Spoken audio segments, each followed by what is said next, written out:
नमस्कार साथियों, स्वागत है आपका द नर्व अकेडमी में। आज की ये जो मैराथन क्लास है आपके लिए काफ़ी ज़्यादा महत्वपूर्ण होने वाली है, क्योंकि आज इसमें हम एमपी हॉस्पिटल असिस्टेंट के लिए जो है बायोलॉजी की कंप्लीट मैराथन करने वाले हैं, जिसमें जो भी आपका हॉस्पिटल असिस्टेंट का सिलेबस है, जो कि आपको पहले ही इसके नोटिफिकेशन में आपको बता दिया गया है कि क्या क्या इसके अंदर आपसे पूछा जाएगा। तो साइंस में सबसे पहले हम बायोलॉजी की जो है मैराथन कवर करेंगे, जिसमें आपके बायोलॉजी की सभी जो चैप्टर आपसे बताए गए हैं उसमें हमने उन सभी को इसमें कवर किया है। तो चलिए आज हम बायोलॉजी को ख़त्म करते हैं, जिससे क्या है आपको लास्ट टाइम में आपको रिवीजन में काफ़ी ज़्यादा हेल्प हो जाएगी। आपका जो सिलेबस है वो तो ऑलरेडी कंप्लीट आपने कर ही लिया होगा, लेकिन अभी लास्ट टाइम में क्या है आपको एक रिवीजन की ज़रूरत पड़ती है, तो वो आपको इस क्लास के माध्यम से जो है कंप्लीट हो जाएगा। तो चलिए जानते हैं। और साथ ही क्या है, यदि आपने इस वीडियो को अच्छा रिस्पॉन्स किया तो हम क्या है केमिस्ट्री और फिजिक्स, यानी कि जो आपका साइंस के दो और चैप्टर है केमिस्ट्री और फिजिक्स, उसके लिए भी एक मैराथन लेके आएंगे, जिससे क्या है आपका साइंस वाला पोर्शन कवर हो जाएगा। तो चलिए स्टार्ट करते हैं। अगर अच्छा रहा आप बताइए मुझे, पहले हम केमिस्ट्री करें या फिर फिजिक्स करें। जो भी आपको पहले करना है तो आप मुझे उसका कमेंट बता देना कि आपको पहले कौन सा करना है, केमिस्ट्री करना है या फिर फिजिक्स करना है। तो चलिए जानते हैं आज की क्लास को। तो सबसे पहला प्रश्न है, आपसे पूछा है मानव अमाशय में प्रोटीन को पचाने के लिए कौन सा एंजाइम मुख्य रूप से उत्तरदायी होता है। तो यहाँ पे आपसे पूछा है अमाशय। अमाशय क्या है, आप पाचन जो पाचन होता है, आप जो भोजन करते हो तो उसको पचाने के लिए यही एक ऑर्गन है, एक अंग है। तो इसमें आपसे पूछा है कि इसमें क्या है प्रोटीन का पाचन भी होता है, तो उसके लिए कौन सा एंजाइम जो है उत्तरदायी होता है। तो बताइए इसका सही जवाब क्या होने वाला है। कौन सा एंजाइम हो जो प्रोटीन का पाचन करता है, कहाँ पर, अमाशय के अंदर।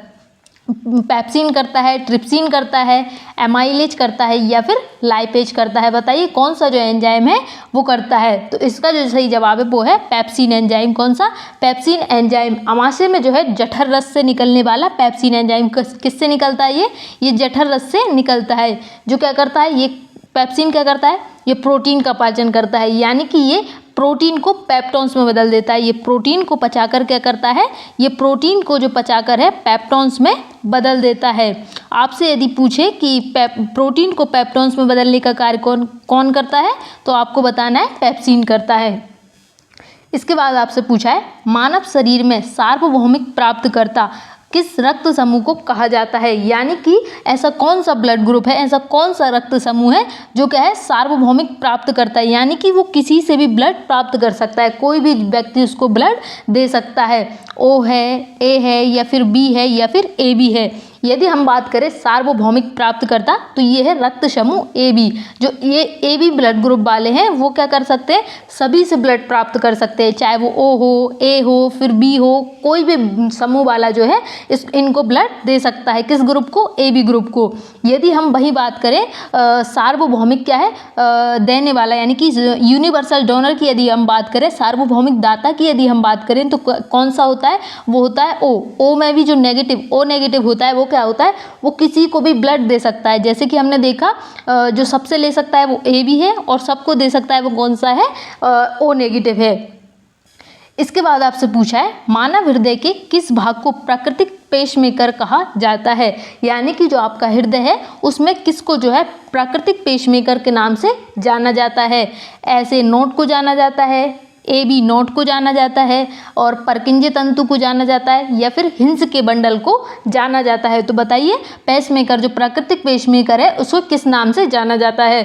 तो ये है हमारा एस ए नोट। किससे जाना जाता है, एस ए नोट जो है इससे उसे जाना जाता है। इससे क्या होता है, ऐसे नोट से इसको हृदय का प्राकृतिक पेसमेकर कहा जाता है, क्योंकि ये हृदय की धड़कन को नियंत्रण करने के लिए विद्युत आवेग उत्पन्न करता है। ये हृदय के दाएं अलिंद की दीवार पर स्थित होता है। कहाँ पर होता है पेसमेकर स्थित, तो ये दाएं अलिंद पर स्थित होता है। इसके बाद आपसे पूछा है मानव श्वसन तंत्र में गैसों का विनिमय, एक्सचेंज ऑफ गैसेस मुख्य रूप से कहाँ होता है। बताइए, यानी कि जब हम लेते हैं, यानी कि जब हम ग्रहण करते हैं गैस को और छोड़ते हैं, तो ये विनिमय जो है, एक्सचेंज जो है, ये कहाँ पर होता है। श्वासनाली में होता है, ग्रसनी में होता है, वायु कूपिका में होता है या फिर ब्रोंकाई में होता है। तो ये गैसों का जो एक्सचेंज है वो कहाँ पर होता है, ये होता है हमारी वायु कूपिका, यानी कि एल्वियोली। कहाँ पर होता है ये, एल्वियोली में होता है। आपने देखा होगा जो आपके लंग्स होते हैं, फेफड़े, उनके अंतिम छोर पर इस तरह की संरचनाएं बनी होती है। इन्हें हम क्या कहते हैं? इन्हीं को जो है हम एल्वियोली कहते हैं। यहीं पर क्या होता है? रक्त और वायु के बीच ऑक्सीजन और कार्बन डाइऑक्साइड का जो है आदान प्रदान होता है। इसके बाद क्या पूछा है आपसे? मानव मस्तिष्क का कौन सा भाग शरीर के तापमान, भूख और प्यास को नियंत्रित करता है?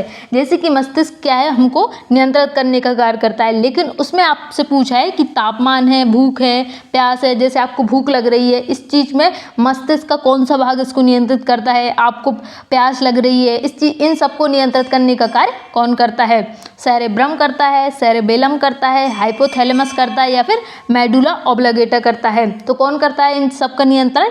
हमारा हाइपोथैलेमस करता है। कौन? हाइपोथैलेमस। हाइपोथैलेमस जो है मस्तिष्क का वह हिस्सा है जो शरीर के तापमान को, भूख, प्यास, गुस्सा, नींद को नियंत्रित करता है। वहीं हम बात करें सेरेब्रम, जिसे हम प्रमस्तिष्क कहते हैं, ये क्या करता है? ये सब शरीर का सबसे बड़ा भाग है। किसका भाग है? ये हमारे मस्तिष्क का सबसे बड़ा भाग है। यदि आपसे पूछे मस्तिष्क का सबसे बड़ा भाग कौन सा है, तो हमारा सेरेब्रम है, जिसे हम प्रमस्तिष्क भी कहते हैं। इसके बाद आपसे पूछा है अग्नाशय यानी कि पैनक्रियाज की किन कोशिकाओं से इंसुलिन हार्मोन का स्त्रावन होता है? इंसुलिन से जो है आपको जरूर एक प्रश्न देखने को मिलेगा, क्योंकि ये हर एग्जाम में यहाँ से प्रश्न बनता ही बनता है। तो ये आपसे पूछा है। यदि आपसे डायरेक्टली पूछेगा तो आपसे पूछेगा इंसुलिन का स्त्रावन जो है कौन सा अंग करता है? तो आपको करना है अग्नाशय यानी कि जो पैनक्रियाज है वो इंसुलिन हार्मोन का स्त्रावन करता है। लेकिन यहाँ पर आपसे कोशिका का नाम पूछा है कि अग्नाशय में कौन सी कोशिका है जो इसका इंसुलिन का स्त्रावन करती है? अल्फा कोशिकाएं हैं, बीटा कोशिका है, डेल्टा कोशिकाएं हैं, या फिर गामा कोशिकाएं हैं? तो ये है हमारी बीटा कोशिका। कौन सी कोशिका? बीटा कोशिका। ये क्या करती है? इंसुलिन का स्त्रावन करती है, जो कि एक हार्मोन है। आपसे पूछे इंसुलिन हार्मोन है, एंजाइम है, तो आपको क्या बताना है? इंसुलिन एक हार्मोन है।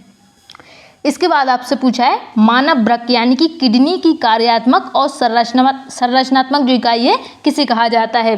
जो आपकी किडनी यानी कि वृक्क जिसे कहा जाता है हिंदी में, आपसे पूछा है इसकी कार्यात्मक और संरचनात्मक इकाई कौन सी है? न्यूरॉन है, नेफ्रॉन है, नेफ्रिडिया है, या फिर साइटोन है? तो बताइए जो हमारी किडनी है इसकी जो इकाई है, जो यूनिट है, उसे किसको कहा जाता है? तो ये हम नेफ्रॉन को क्या कहते हैं? किसे कहते हैं? Option B, nephron. वृक्क की जो मूल छानने वाली इकाई है इसको ही हम नेफ्रॉन कहते हैं। किडनी क्या कार्य करती है? तो ये शुद्ध करने का कार्य करती है। जो हमारा ब्लड होता है उसको शुद्ध करने का कार्य करती है। तो इसकी जो इकाई है वो है नेफ्रॉन। इसके बाद क्वेश्चन नंबर 8 है एक वयस्क मानव शरीर में कुल कितनी हड्डियां पाई जाती है? यानी कि आपसे किसका पूछा है? वयस्क का पूछा है। बताइए कितनी हड्डी जो है आप में पाई जाती है? इसका तो सभी को पता होगा। तो इसका जो सही जवाब है वो है 206। कितनी हड्डियां पाई जाती है? 206 पाई जाती है। यदि आपसे पूछे कि जो नवजात शिशु होते हैं, जो छोटे बच्चे होते हैं, उनमें कितनी हड्डियां पाई जाती है? तो उनमें 300 हड्डियां पाई जाती है। जो छोटे बच्चे होते हैं उनमें कितनी पाई जाती है? उनमें जो है 300 हड्डियां पाई जाती है।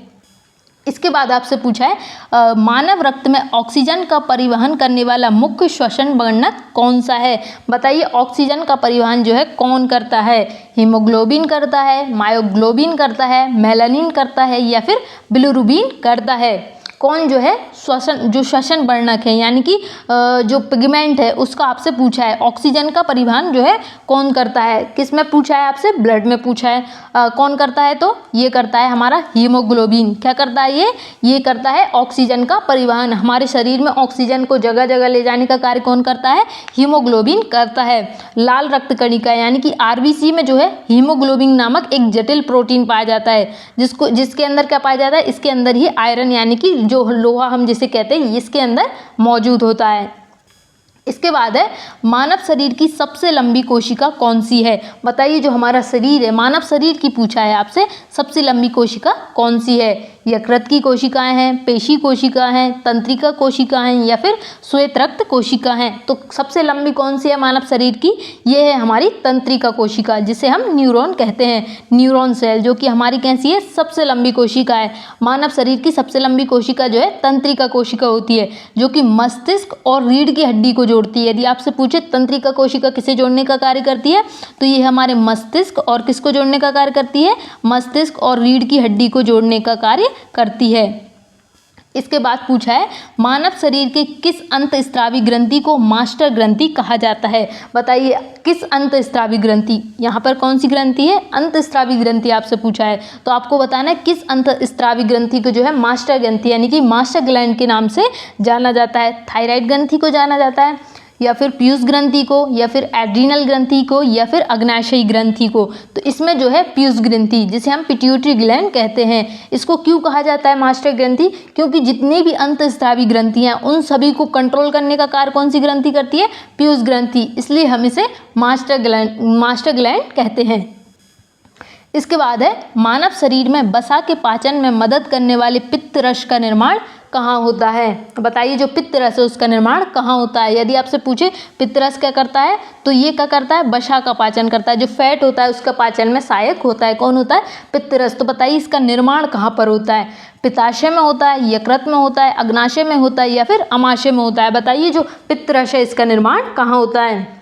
यदि हम बात करें निर्माण की, आपको क्वेश्चन को ठीक से पढ़ना है। यहाँ पे आपसे निर्माण पूछा है, तो इसका निर्माण इसका फॉर्मेशन जो है कौन करता है, तो ये करता है यकृत। कौन करता है, लीवर जो है इसका फॉर्मेशन निर्माण करता है। पित्तरस जो कि वसा के पाचन में सहायक होता है। इसके बाद आपसे पूछा है एक स्वस्थ वयस्क मनुष्य का सामान्य रक्तचाप कितना होता है, यानी कि ब्लड प्रेशर आपको बताना है। जो नॉर्मल ह्यूमन है, जो सामान्य है, यानी उसका ब्लड प्रेशर आपको बताना है कि कितना जो है नॉर्मल माना जाता है। बताइए कौन सा जो है यहाँ पर सही है, तो ये है हमारा 1/20 यानी कि 120/80 जो है सही माना जाता है। कितना माना जाता है, 120/80 जो है mmHg। यहाँ पर भी आपको ध्यान रखना है, mmHg जो है माना जाता है मिलीमीटर मरकरी, जिसको हम क्या कहते हैं, मिलीमीटर मरकरी कहते हैं। इसमें आपका 120/80 के जो है ब्लड प्रेशर माना जाता है। इसके बाद आपसे पूछा है संकटकालीन परिस्थितियों में शरीर को तैयार करने के कारण किस हार्मोन को लड़ो या उड़ो हार्मोन के नाम से जाना जाता है। फाइट और फ्लाइट हार्मोन जो है किसको जाना जाता है, बताइए किसे जो है लड़ो या उड़ो हार्मोन के नाम से जाना जाता है। थायरोक्सिन को जाना जाता है, या फिर इंसुलिन, एड्रीनलिन, या फिर एस्ट्रोजन। तो बताइए कौन सा हार्मोन जो कि संकटकालीन परिस्थिति में क्या करता है, हमारे शरीर को लड़ने के लिए तैयार करता है। तो कौन सा हार्मोन है ये है हमारा एड्रीनलिन हार्मोन। कौन सा, adrenaline hormone, option C. Adrenaline hormone जिसे हम अधिवृक्क ग्रंथि के क्या है, मेडुला के भाग से निकलने वाले एड्रीनलिन हार्मोन को ही क्या है कहते हैं हम, लड़ो या उड़ो हार्मोन कहा जाता है। ये क्या करता है, जैसे आपको डर लग रहा है, आपको क्रोध है, मानसिक तनाव है, जैसी कोई भी आपका आपातकालीन स्थिति होती है, तो एड्रीनलिन हार्मोन स्रावित होता है, जिसे हम लड़ो या उड़ो हार्मोन के नाम से जानते हैं। इसके बाद आपसे पूछा है मानव हृदय की धड़कन के कारण उत्पन्न लव-डब की आवाज़ को सुनने के लिए किस यंत्र का प्रयोग किया जाता है। यानी कि जो हमारा हृदय है उससे कैसी आवाज़ निकलती है, उससे जो है लव-डब की आवाज़ निकलती है। तो वही आपसे पूछा है कि इसको सुनने के लिए हम किस यंत्र का प्रयोग करते हैं। किसका प्रयोग करते हैं हृदय की धड़कन को सुनने के लिए, तो हम करते हैं स्टेथोस्कोप का। किसका, स्टेथोस्कोप का जो है हम यूज़ करते हैं। हृदय की धड़कन की आवाज़ सुनने के लिए जो है डॉक्टर, आपने देखा होगा, स्टेथोस्कोप का उपयोग करते हैं, जो ध्वनि के बहुपरावर्तन के सिद्धांत पर काम करता है। कौन से सिद्धांत पर ये काम करता है, बहुपरावर्तन, यानी कि जो बहुत ही स्लो आवाज़ है इसको भी ये सुन सकता है। इसके बाद कौन सा प्रश्न है, क्वेश्चन नंबर 16 है हमारा, बिंडल टेस्ट का उपयोग निम्नलिखित में से किस रोग की पुष्टि करने के लिए किया जाता है। यानी कि आपसे एक टेस्ट दिया है और पूछा है कि किस रोग से उसका पता पड़ता है। यानी कि यदि हम बिंडल टेस्ट करवाएंगे तो किस रोग का जो है पुष्टि हो जाएगी। मलेरिया की होती है, टाइफाइड की होती है, एड्स की होती है, या फिर तपेदिक की होती है। तो बताइए किससे जो है बिंडल टेस्ट से किसका पता लगाया जा सकता है। तो इससे जो है टाइफाइड का पता लगता है। किससे, जो बिंडल टेस्ट होता है इससे टाइफाइड यानी कि बुखार की पहचान के लिए टाइफाइड जो है सल्मोनेलिन टाइफी नामक जीवाणु से होने वाला रोग है। बिंडल टेस्ट जिसमें टाइफाइड किससे होने वाला रोग है, किस जीवाणु से होने वाला है, ये बैक्टीरियल डिसीज है। ये होने वाला है सल्मोनेल टाइफी से जो है ये फैलता है। इसके बाद क्या पूछा है आपसे, इसके बाद पूछा है मलेरिया रोग मानव शरीर के किस अंग को मुख्य रूप से प्रभावित करती है। यानी कि जब आपको मलेरिया हो गया, मानो कि आपको मलेरिया है, तो इसमें आपका कौन सा अंग प्रभावित होगा, ये आपसे प्रश्न पूछा है। इसमें फेफड़े होते हैं, यकृत और प्लीहा होता है, मस्तिष्क होता है या फिर वृक्क होता है। तो बताइए मलेरिया में जो कौन सा अंग है ये प्रभावित होता है। तो इसमें हमारा यकृत और प्लीहा, यानी कि जो यकृत है हमारा लीवर है, और प्लीहा जिसे हम स्प्लीन कहते हैं, ये प्रभावित हो जाता है। कौन से रोग में होता है ये होता है हमारे मलेरिया में होता है। इसके बाद है रेबीज। रेबीज रोग जो है जिसे पानी से डर लगने के कारण हाइड्रोफोबिया भी कहा जाता है, किसके कारण होता है। यानी कि आपसे पूछा है जो रेबीज रोग है ये किसके कारण होता है, जीवाणु से होता है, विषाणु से होता है, कवक से होता है या फिर प्रोटोजोआ से होता है। रेबीज में क्या होता है, इससे जब आपको रेबीज हो जाता है तो आपको पानी से डर लगने लगता है। आपने देखा होगा कि बहुत सारे लोग हैं जिन्हें पानी से डर लगता है, यानी कि उनको किस बीमारी का शिकार है, वो रेबीज का शिकार है, जिसे हम हाइड्रोफोबिया भी कहते हैं। तो बताइए किसके कारण होता है। तो ये होता है वायरस यानी कि विषाणु के कारण। ऑप्शन बी जो है सही जवाब है, विषाणु के कारण जो है रेबीज होता है। रेबीज में क्या होता है, पानी से डर लगने लगता है।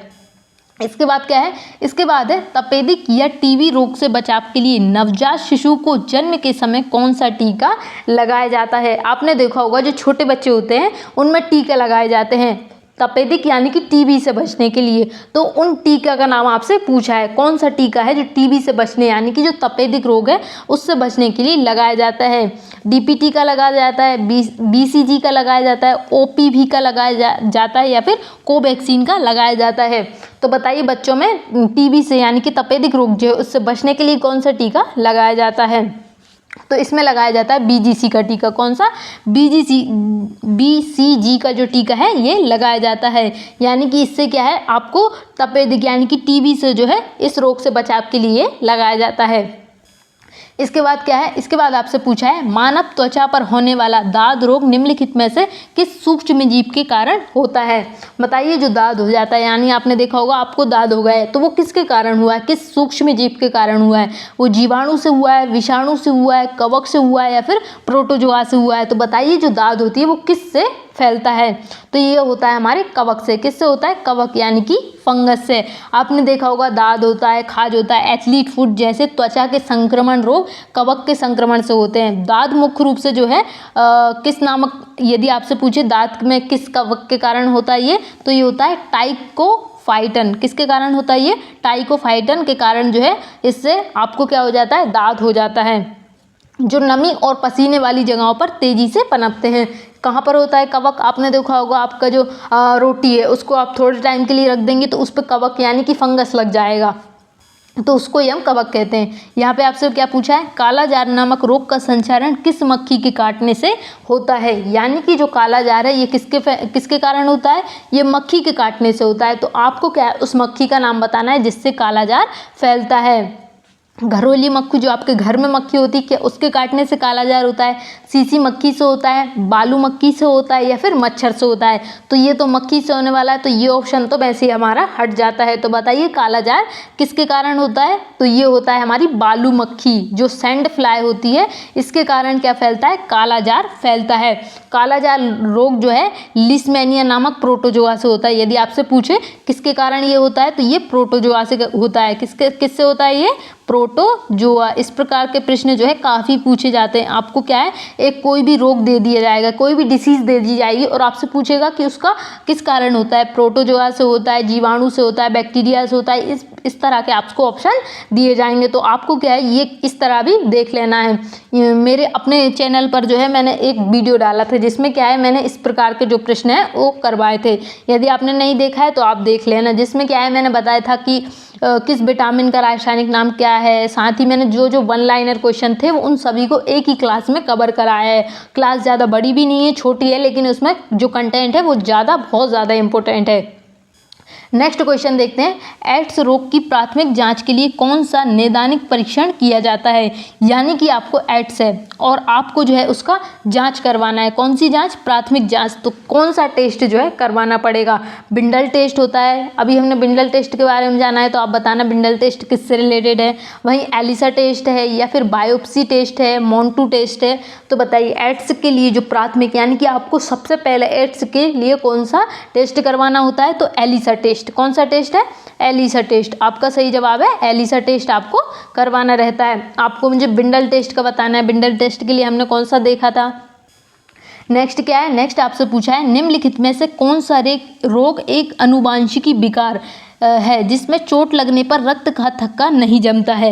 यानी कि जब भी आपको चोट लगती है तो क्या होता है, आपको रक्त का थक्का जम जाता है। आपने देखा होगा आपको चोट लगी तो आपका जो उस जगह आपको चोट लगी है वहाँ पर क्या होता है, खून इकट्ठा होने लगता है, ब्लड जो है उसका थक्का बनने लगता है। तो वही आपसे पूछा है कि एक ऐसा रोग है जिसमें ये नहीं जमता है, तो वो कौन सा रोग है जिसमें ये नहीं जमता है? एनीमिया है, ल्यूकेमिया है, हीमोफीलिया है या फिर थैलेसीमिया है। तो बताइए किस में जो है ये रक्त का थक्का नहीं जमता है? तो ये है हीमोफीलिया। किसमें? हीमोफीलिया एक अनुवांशिकी रोग है। कैसा रोग है ये? अनुवांशिकी रोग है जिसमें रक्त का थक्का जमने वाला प्रोटीन, कौन सा प्रोटीन है आप मुझे बताना। रक्त का थक्का जमाने के लिए कौन सा प्रोटीन जिम्मेदार होता है? आप मुझे जो भी मैं क्वेश्चन करती हूँ आपका जो काम है वो है उनका जवाब देना। आप मुझे कमेंट में जो है लाइन बाय लाइन, जैसे मैंने अभी आपसे प्रश्न पूछा था कौन सा, बिंडल टेस्ट का, तो आपको बिंडल टेस्ट लिखना है, इसके बाद उसका आंसर लिखना है। इसके बाद मैंने आपसे पूछा रक्त का थक्का जमने के लिए कौन सा विटामिन जिम्मेदार होता है, तो वो आपको बताना है। तो यहाँ पे कौन सा है? हीमोफीलिया। इसके बाद नेक्स्ट क्वेश्चन क्या है, भोजन और पानी में किस तत्व की कमी से मानव शरीर में घेंगा रोग हो जाता है जिससे गर्दन फूल जाती है। आपने देखा होगा जब घेंगा रोग होता है तो क्या होता है, गर्दन फूल जाती है। तो आपसे पूछा है ये किसकी कमी के कारण होता है, लोहा, कैल्शियम, आयोडीन या सोडियम। काफ़ी बेसिक सा प्रश्न है। बताइए घेंगा रोग जो है किसके कारण होता है, तो ये होता है भोजन में आयोडीन की कमी के कारण। किसमें? भोजन में आयोडीन की कमी से जो है गले में स्थित थायराइड ग्रंथि। यदि आपसे पूछे कि घेंगा रोग में कौन सा अंग प्रभावित होता है तो ये इसमें होता है थायराइड ग्रंथि जो है। क्या होता है? थायराइड ग्रंथि जो है इसमें क्या होता है, सूजन आ जाती है। इसके कारण क्या है आपको किसके कारण होता है ये? आयोडीन के कारण। इसके बाद है डेंगू बुखार फैलने वाले मच्छर को किस अन्य नाम से भी जाना जाता है। यानी जो डेंगू का बुखार है, कौन सा? डेंगू है, ये किससे फैलता है? ये फैलता है मच्छर के काटने से। तो आपसे पूछा है कि कौन से मच्छर के काटने से ये फैलता है। एनाफिलीज मच्छर है, क्यूलेक्स मच्छर है, एडीज मच्छर है या फिर मनसोनिया मच्छर है। तो सबसे पहले तो जो आपको डेंगू होता है वो किसके काटने से होता है? वो होता है मादा मच्छर, जो फीमेल मच्छर होती है उसके काटने से होता है। जो नर मच्छर होता है उसके काटने से ये नहीं फैलता है। जो फीमेल कौन सी? फीमेल जो मच्छर होती है उसके कारण जो है डेंगू फैलता है। तो आपको जो है उस मच्छर का नाम बताना है। तो ये होता है एनोफिलीज मच्छर। कौन सा? एनोफिलीज मच्छर। इसके कारण क्या होता है आपको डेंगू, जो डेंगू बुखार है वो हो जाता है। कौन सा है इसमें? कौन सा जवाब है इसका? एनोफिलीज मच्छर। कौन सा है मच्छर डेंगू बुखार के लिए? एनोफिलीज मच्छर है। इसके बाद क्या है? इसके बाद आपसे पूछा है आंखों के स्वास्थ्य के लिए आवश्यक रतौंधी रोग किस विटामिन की कमी के कारण होता है। यानी कि आपसे पूछा है जो रतौंधी रोग है, जो नाइट ब्लाइंडनेस है, जैसे हम नाइट ब्लाइंडनेस कहते हैं, तो ये किस विटामिन की कमी के कारण होता है। विटामिन ए के कारण होता है, विटामिन बी के कारण होता है, विटामिन सी या फिर विटामिन डी। तो आपको बताना है रतौंधी रोग। यदि आपसे पूछे कि रतौंधी रोग में कौन सा अंग प्रभावित होता है तो इसमें हमारी आंख प्रभावित होती है। कौन सा? आंख जो है हमारी इसमें प्रभावित होती है। तो बताइए इसके लिए कौन सा विटामिन जिम्मेदार होता है, तो इसमें है विटामिन ए। कौन सा विटामिन है? Vitamin A. यहाँ पे आप एक बार देख लेना, इसका जो सही जवाब है वो है एडीज मच्छर। कौन सा मच्छर? एडीज मच्छर, जिसे हम टाइगर मच्छर के नाम से भी जानते हैं। ये नहीं है इसका, ये कौन सा है? एडीज मच्छर, जिसके कारण क्या होता है डेंगू बुखार फैलता है। तो ये आप सही कर लेना। इसके बाद क्या देखा हमने? Vitamin A. नाइट ब्लाइंडनेस जो रतौंधी रोग होता है वह किसके कारण होता है? Vitamin A. विटामिन ए का रासायनिक क्या है? रासायनिक नाम क्या है? इसका रासायनिक नाम है रेटिनॉल। यदि आपसे पूछे विटामिन ए का रासायनिक नाम क्या है तो आपको बताना है रेटिनॉल। विटामिन ए का जो है रासायनिक नाम है, जिसमें क्या होता है जो व्यक्ति है उसको कम दिखाई देने लगता है, जिसमें क्या होता है रतौंधी रोग, यानी कि आपकी जो आंखें हैं प्रभावित होती है। इसके बाद आपसे पूछा है मसूड़े से खून आना और घाव न भरना किस विटामिन की लक्षण है जो खट्टे फलों में पाया जाता है। आपने देखा होगा हमारे एक ही प्रश्न में आपको एक ही क्वेश्चन में आपसे 2 क्वेश्चन पूछे गए हैं, यानी कि एक ही प्रश्न का जो है दो क्वेश्चन एक प्रश्न में पूछे गए हैं जिसका एक ही जवाब होने वाला है। यानी कि आपसे पहला प्रश्न तो ये हो गया कि मसूड़े में खून आना और घाव न भरना किस विटामिन की कमी के कारण होता है। साथ ही आपसे ये पूछ लिया कि जो खट्टे फलों में ही पाया जाता है। यदि आपसे प्रश्न पूछे एग्जाम में खट्टे फलों में कौन सा विटामिन पाया जाता है, तब भी आपका एक ही जवाब होगा। यदि आपसे पूछे मसूड़ों में खून आना और घाव न भरना किस विटामिन से होता है, तब भी एक ही आंसर आएगा, वो है विटामिन सी। कौन सा विटामिन है? Vitamin C. विटामिन सी का रासायनिक नाम क्या है? Ascorbic acid. क्या है? एस्कॉर्बिक एसिड, जो कि खट्टे फलों में पाया जाता है। किस में पाया जाता है विटामिन सी? ये खट्टे फलों में पाया जाता है। इसके बाद है मानव शरीर को तत्काल ऊर्जा प्रदान करने के लिए खिलाड़ी मुख्य रूप से किसका सेवन करते हैं। आपने देखा होगा जो खिलाड़ी है वो तुरंत एनर्जी, उनको क्या है? तुरंत एनर्जी चाहिए होती है, यानी कि खाए और क्या एनर्जी मिल जाए, इसके लिए उनको वो किसका सेवन करते हैं बताइए? प्रोटीन का करते हैं, वसा का करते हैं, विटामिन का करते हैं, या फिर कार्बोहाइड्रेट का करते हैं। तो बताइए क्वेश्चन नंबर 28 का सही जवाब क्या होगा? तो ये है कार्बोहाइड्रेट, ग्लूकोज, जिसे हम ग्लूकोज कहते हैं। तो कार्बोहाइड्रेट या ग्लूकोज ही हमें तत्काल ऊर्जा क्यों देता है? क्योंकि इसका जो पाचन है हमारे मुख में ही हो जाता है। किस में है? हमारे मुख में ही जो है कार्बोहाइड्रेट जो ग्लूकोज है उसका पाचन हो जाता है। आपने देखा होगा आप जब केला खाते हो तो आपको उससे तुरंत एनर्जी मिल जाती। क्यों? क्योंकि उसके अंदर होता है कार्बोहाइड्रेट, जो कि हमारे केला क्या होता है मुंह में ही डाइजेस्ट हो जाता है, जिससे क्या है आपको तुरंत एनर्जी मिल जाती है। इसके बाद क्या है? इसके बाद है बच्चों में केवल प्रोटीन की भारी कमी के कारण कौन सा कुपोषण रोग हो जाता है जिसमें हाथ पैर पतले और पेट बाहर निकल आता है। तो बताइए प्रोटीन की कमी के कारण कौन सा रोग होता है बच्चों में? रिकेटस होता है, क्वेसियोरिया होता है, या फिर एनीमिया होता है, या फिर मारस्मस होता है। बताइए कौन सा रोग जो है होता है बच्चों में? किसके कारण पूछा है आपसे? विटामिन के कारण पूछा है। तो बताइए कौन सा होता है? बताइए जल्दी से, इसका सही जवाब क्या होगा? तो इसका जो सही जवाब है वो है क्वेसियोरकर। क्या जवाब है इसका? क्वेसियोरकर। इसके कारण क्या है होता है जो बच्चे उनमें प्रोटीन की कमी से उनके हाथ पैर पतले हो जाते हैं और पेट बाहर निकल आता है। इसके बाद आपसे पूछा है सूर्य के प्रकाश की उपस्थिति में त्वचा में बनने वाला वह विटामिन कौन सा है जिसकी कमी से बच्चों की हड्डियां मुड़ जाती है। यानी कि सूर्य के प्रकाश में जो मौजूद होता है और उसकी कमी यदि हो जाए तो बच्चे, जो छोटे बच्चे होते हैं, उनमें क्या होता है जो हड्डियां होती है वो मुड़ जाती है। तो बताइए इसके लिए कौन सा विटामिन होता है? आपको पता होगा हमको सूर्य से कौन सा विटामिन प्राप्त होता है, तो ये होता है हमें विटामिन डी। कौन सा होता है? विटामिन डी, जो हमें किससे प्राप्त होता है? सूर्य के प्रकाश से प्राप्त होता है। इसका रासायनिक नाम क्या होता है? यदि हम देखें सूर्य के प्रकाश का रासायनिक नाम क्या होता है, तो इसका जो नाम होता है वो है कैल्सीफेरॉल। क्या होता है इसका? कैल्सीफेरॉल जो है इसका रासायनिक नाम होता है, जिससे क्या होता है इसकी कमी के कारण जो बच्चे होते हैं उनमें हड्डियां मुड़ जाती है। इसके बाद नेक्स्ट है मानव शरीर में अस्थियां और दांतों के निर्माण व मजबूती के लिए कौन सा 2 खनिज सबसे महत्वपूर्ण है। यानी कि आपने देखा होगा जो आपकी बोन्स होती हैं और जो आपके टीथ होते हैं वो क्या होते हैं? काफ़ी ज़्यादा मजबूत होते हैं। तो उनमें क्या पाया जाता है जिसके कारण वो इतने ज़्यादा मजबूत होते हैं? लोहा और सोडियम पाया जाता है, कैल्शियम और फास्फोरस पाया जाता है, आयोडीन और जस्ता पाया जाता है, मैग्नीशियम या पोटेशियम पाया जाता है। तो कौन सा जो है इसमें कौन से 2 खनिज है जो पाए जाते हैं? तो इसमें पाया जाता है कैल्शियम और फास्फोरस। क्या पाया जाता है इसमें? कैल्शियम और फास्फोरस पाया जाता है। हमारे शरीर की हड्डियां और दांतों का जो है अधिकांश भाग कैल्शियम फास्फेट का बना होता है। कैल्शियम जो है हड्डियों को कठोरता प्रदान करता है और दूध, पनीर, हरे पत्तेदार सब्जी, अंडे इसके लिए अच्छे स्रोत है। यदि हम कैल्शियम का अच्छे स्रोत देखें तो जैसे दूध हो गया, पनीर हो गया, हरी पत्तेदार सब्जियां हो गई, अंडे हो गए, ये क्या है? एक अच्छे स्रोत है। यदि हम देखें यदि आपके शरीर में कैल्शियम की कमी हो जाए तो क्या होता है? हड्डियों में छेद होने लगता है, जिसे हम ऑस्टियोपेरिसोसिस कहते हैं। इसके बाद है पॉलिश किए हुए चावल का लगातार सेवन करने से मुख्य रूप से किस विटामिन की कमी के कारण बेरी-बेरी रोग हो जाता है। यानी कि आप लगातार क्या है चावल का, पॉलिश किए हुए चावल का सेवन करते हैं, जिससे क्या हो जाता है आपको बेरी-बेरी रोग हो जाता है। तो इससे कौन सी विटामिन की कमी आ जाती है? यानी कि आप लगातार क्या है पॉलिश किए हुए चावल का सेवन कर रहे हैं तो आपको क्या है उस किसी एक विटामिन की कमी हो जाएगी, जिससे आपको बेरी-बेरी रोग जो है आप इसके शिकार हो जाएंगे। तो आपसे वही पूछा है कि किस विटामिन की कमी के कारण जो है होता है कौन सा रोग? बेरी-बेरी रोग।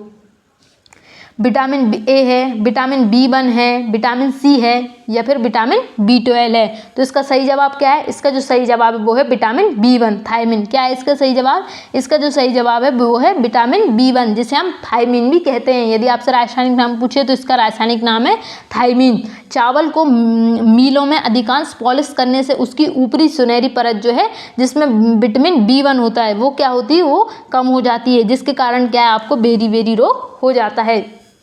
इसके बाद पूछा है प्रति ग्राम ऑक्सीकरण से सर्वाधिक ऊर्जा 9.3 कैलोरी निम्नलिखित में से किस पोषक तत्व से प्राप्त होती है?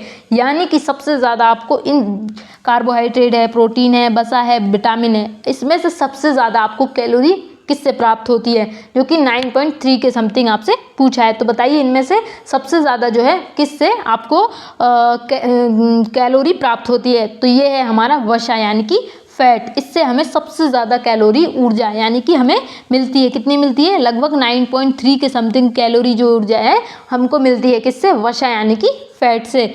वहीं हम बात करें किसकी? कार्बोहाइड्रेट और प्रोटीन की, तो ये लगभग हमको कितना देता है? 4.1 कैलोरी। कितना? 4.1% जो है कैलोरी के समथिंग हमें इनसे क्या मिलता है? ऊर्जा मिलती है। सबसे ज़्यादा जो हमें देता है वो है वसा यानी कि फैट। इसके बाद पूछा है निम्नलिखित में से किस विटामिन में कोबाल्ट नामक खनिज धातु पाई जाती है जो रक्त निर्माण में सहायक है? यानी कि किस विटामिन में कोबाल्ट पाया जाता है? बताइए कौन सा जो विटामिन है जिसमें कोबाल्ट पाया जाता है जो, और साथ ही जो विटामिन है वो रक्त निर्माण में भी सहायक होता है। विटामिन B1 है, विटामिन B2 है, विटामिन B6 है या फिर विटामिन B12 है? तो बताइए कोबाल्ट किस में पाया जाता है? तो ये पाया जाता है विटामिन B12 में। किस में पाया जाता है? विटामिन B12 में कोबाल्ट जो है नामक खनिज धातु पाई जाती है। किस में पाई जाती है? कोबाल्ट में, जो कि एक विटामिन है। इसमें क्या पाया जाता है? विटामिन B12 में। इसके बाद क्वेश्चन नंबर 35 है भोजन में उपस्थित रुद्रांश या फाइबर का हमारे पाचन तंत्र में मुख्य कार्य क्या है? यानी कि हमारा जो भोजन है उसमें क्या पाया जाता है? फाइबर पाया जाता है। क्या पाया जाता है? फाइबर। तो वही पूछा है आपसे उसका क्या कार्य होता है, उस फाइबर का कार्य क्या होता है? शरीर को प्रचुर ऊर्जा देना होता है, रोगों से लड़ना होता है या फिर बिना पचे भोजन को बाहर निकालने में मदद करना और कब्ज रोकना होता है या फिर हड्डियों का निर्माण करना होता है? तो बताइए क्या होता है? जो हमारे भोजन में फाइबर होते हैं वो किस चीज़ में मदद करते हैं? तो वो करते हैं जो बिना पचे भोजन को बाहर निकालने में मदद करना और कब्ज रोकना। क्या करते हैं ये? बिना पचा भोजन होता है उसको बाहर निकालने के लिए कौन जिम्मेदार होता है? ये होता है हमारा फाइबर।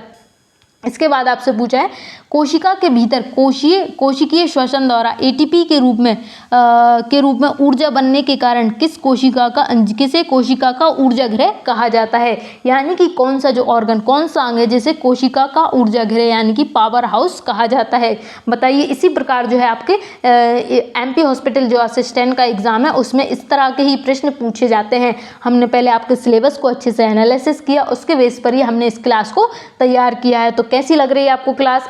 यदि अच्छी लग रही है तो लाइक करना, सब्सक्राइब करना और मुझे कमेंट करना कि आपको क्लास कैसी लगी। साथ ही जो प्रश्न आपसे मैंने क्लास में पूछे हैं उनका जवाब देना भी आपका काम है, तो आप उनके जवाब भी मुझे जो है कमेंट में देना। साथ ही आपको नेक्स्ट क्लास किसकी चाहिए, केमिस्ट्री की चाहिए या फिर फिजिक्स की चाहिए, वो भी आप मुझे बता देना। यदि वो क्लास हम तभी लेके आएंगे केमिस्ट्री या फिजिक्स की अगर इस क्लास पे अच्छा रिस्पांस रहा।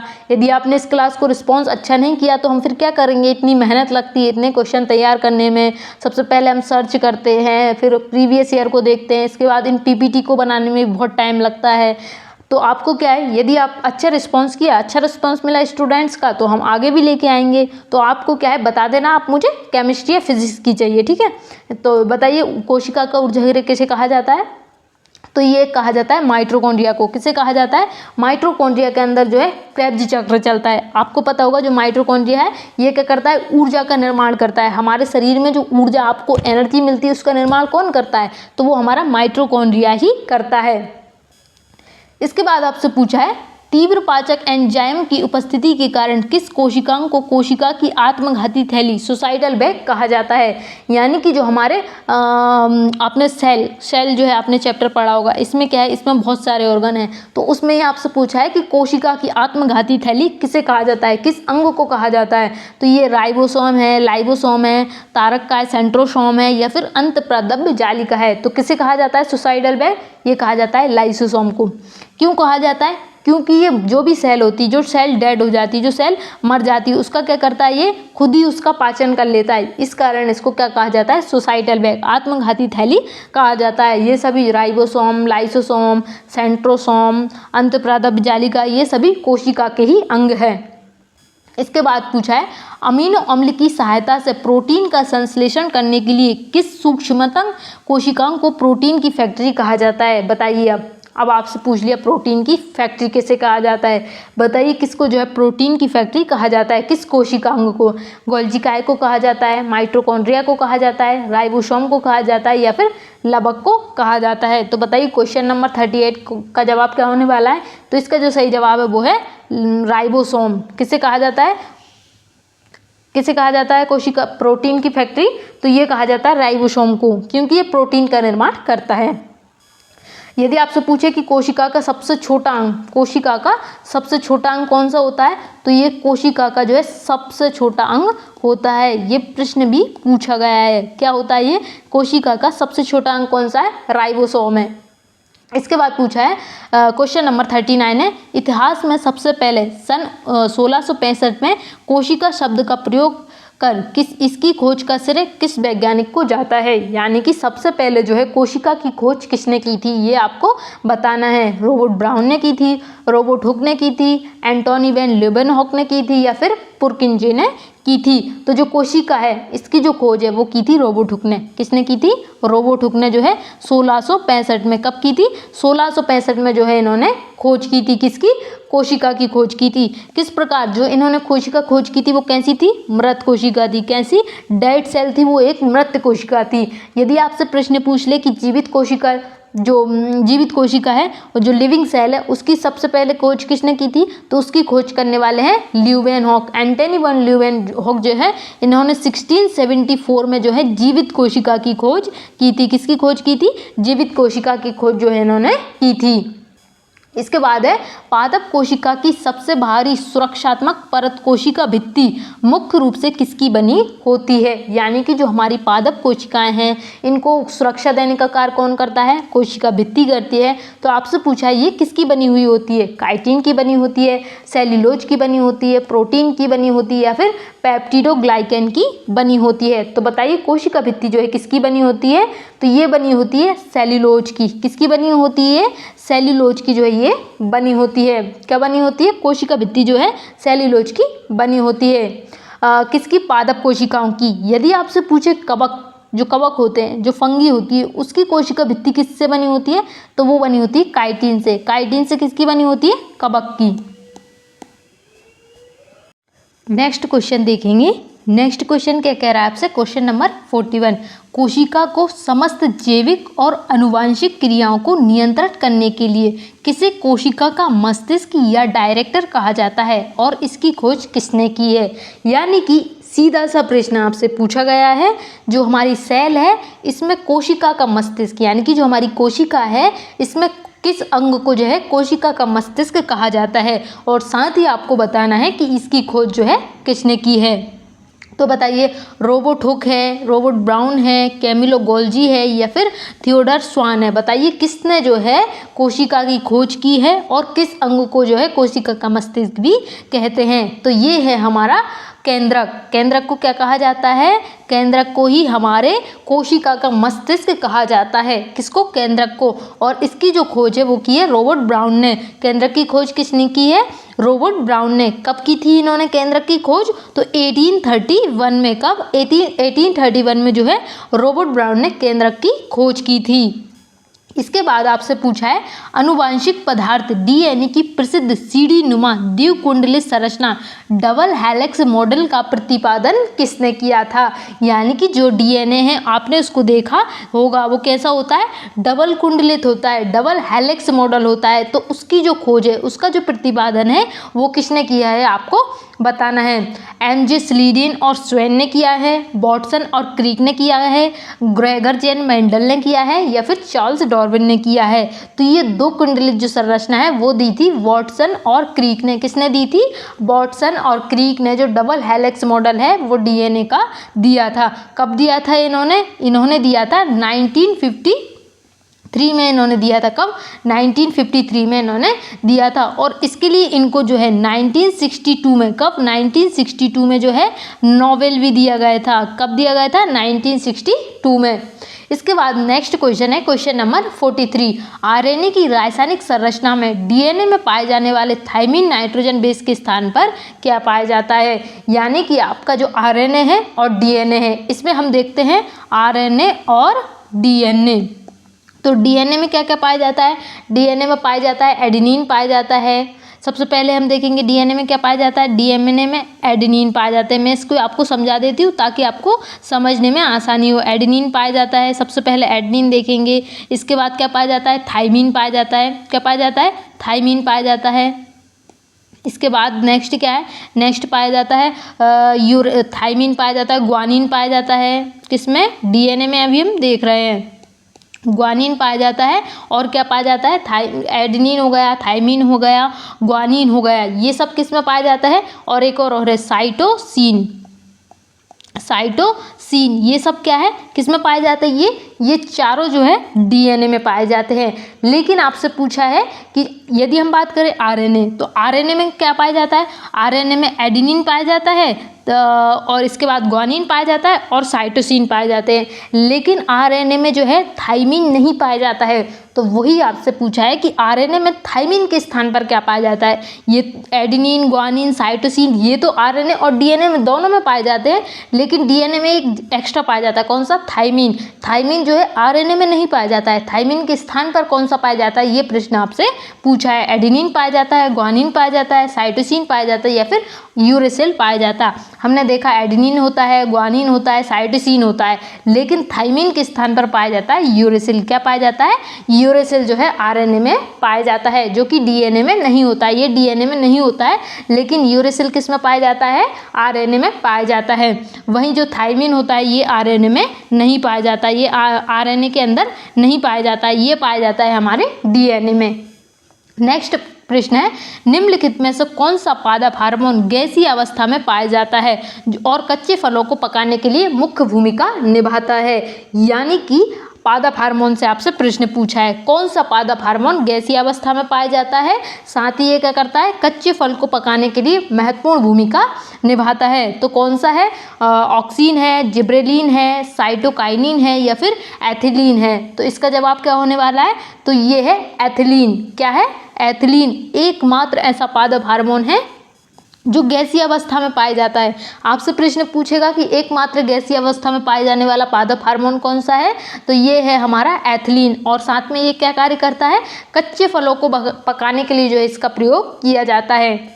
इसके बाद आपसे पूछा है, पौधों में जड़ों द्वारा मिट्टी से अवशोषित जल और खनिज लवणों को पत्तियों तक ऊपर पहुंचाने का कार्य कौन सा संवहनी ऊतक करता है? यानी कि हमारा जो पेड़ पौधे हैं, जो पेड़ है उसमें क्या है? आपसे पूछा है कि पेड़ में जो पत्तियां हैं, ऐसे ये मिट्टी है, मिट्टी से जो है पेड़ की पत्तियों तक जो है पोषक तत्व पहुंचाना, जल, खनिज ये सब पहुंचाने का कार्य कौन सा ऊतक करता है? आपसे ये प्रश्न पूछा है। मिट्टी से अवशोषित करते पत्तियों तक कौन पहुंचाने का कार्य करता है?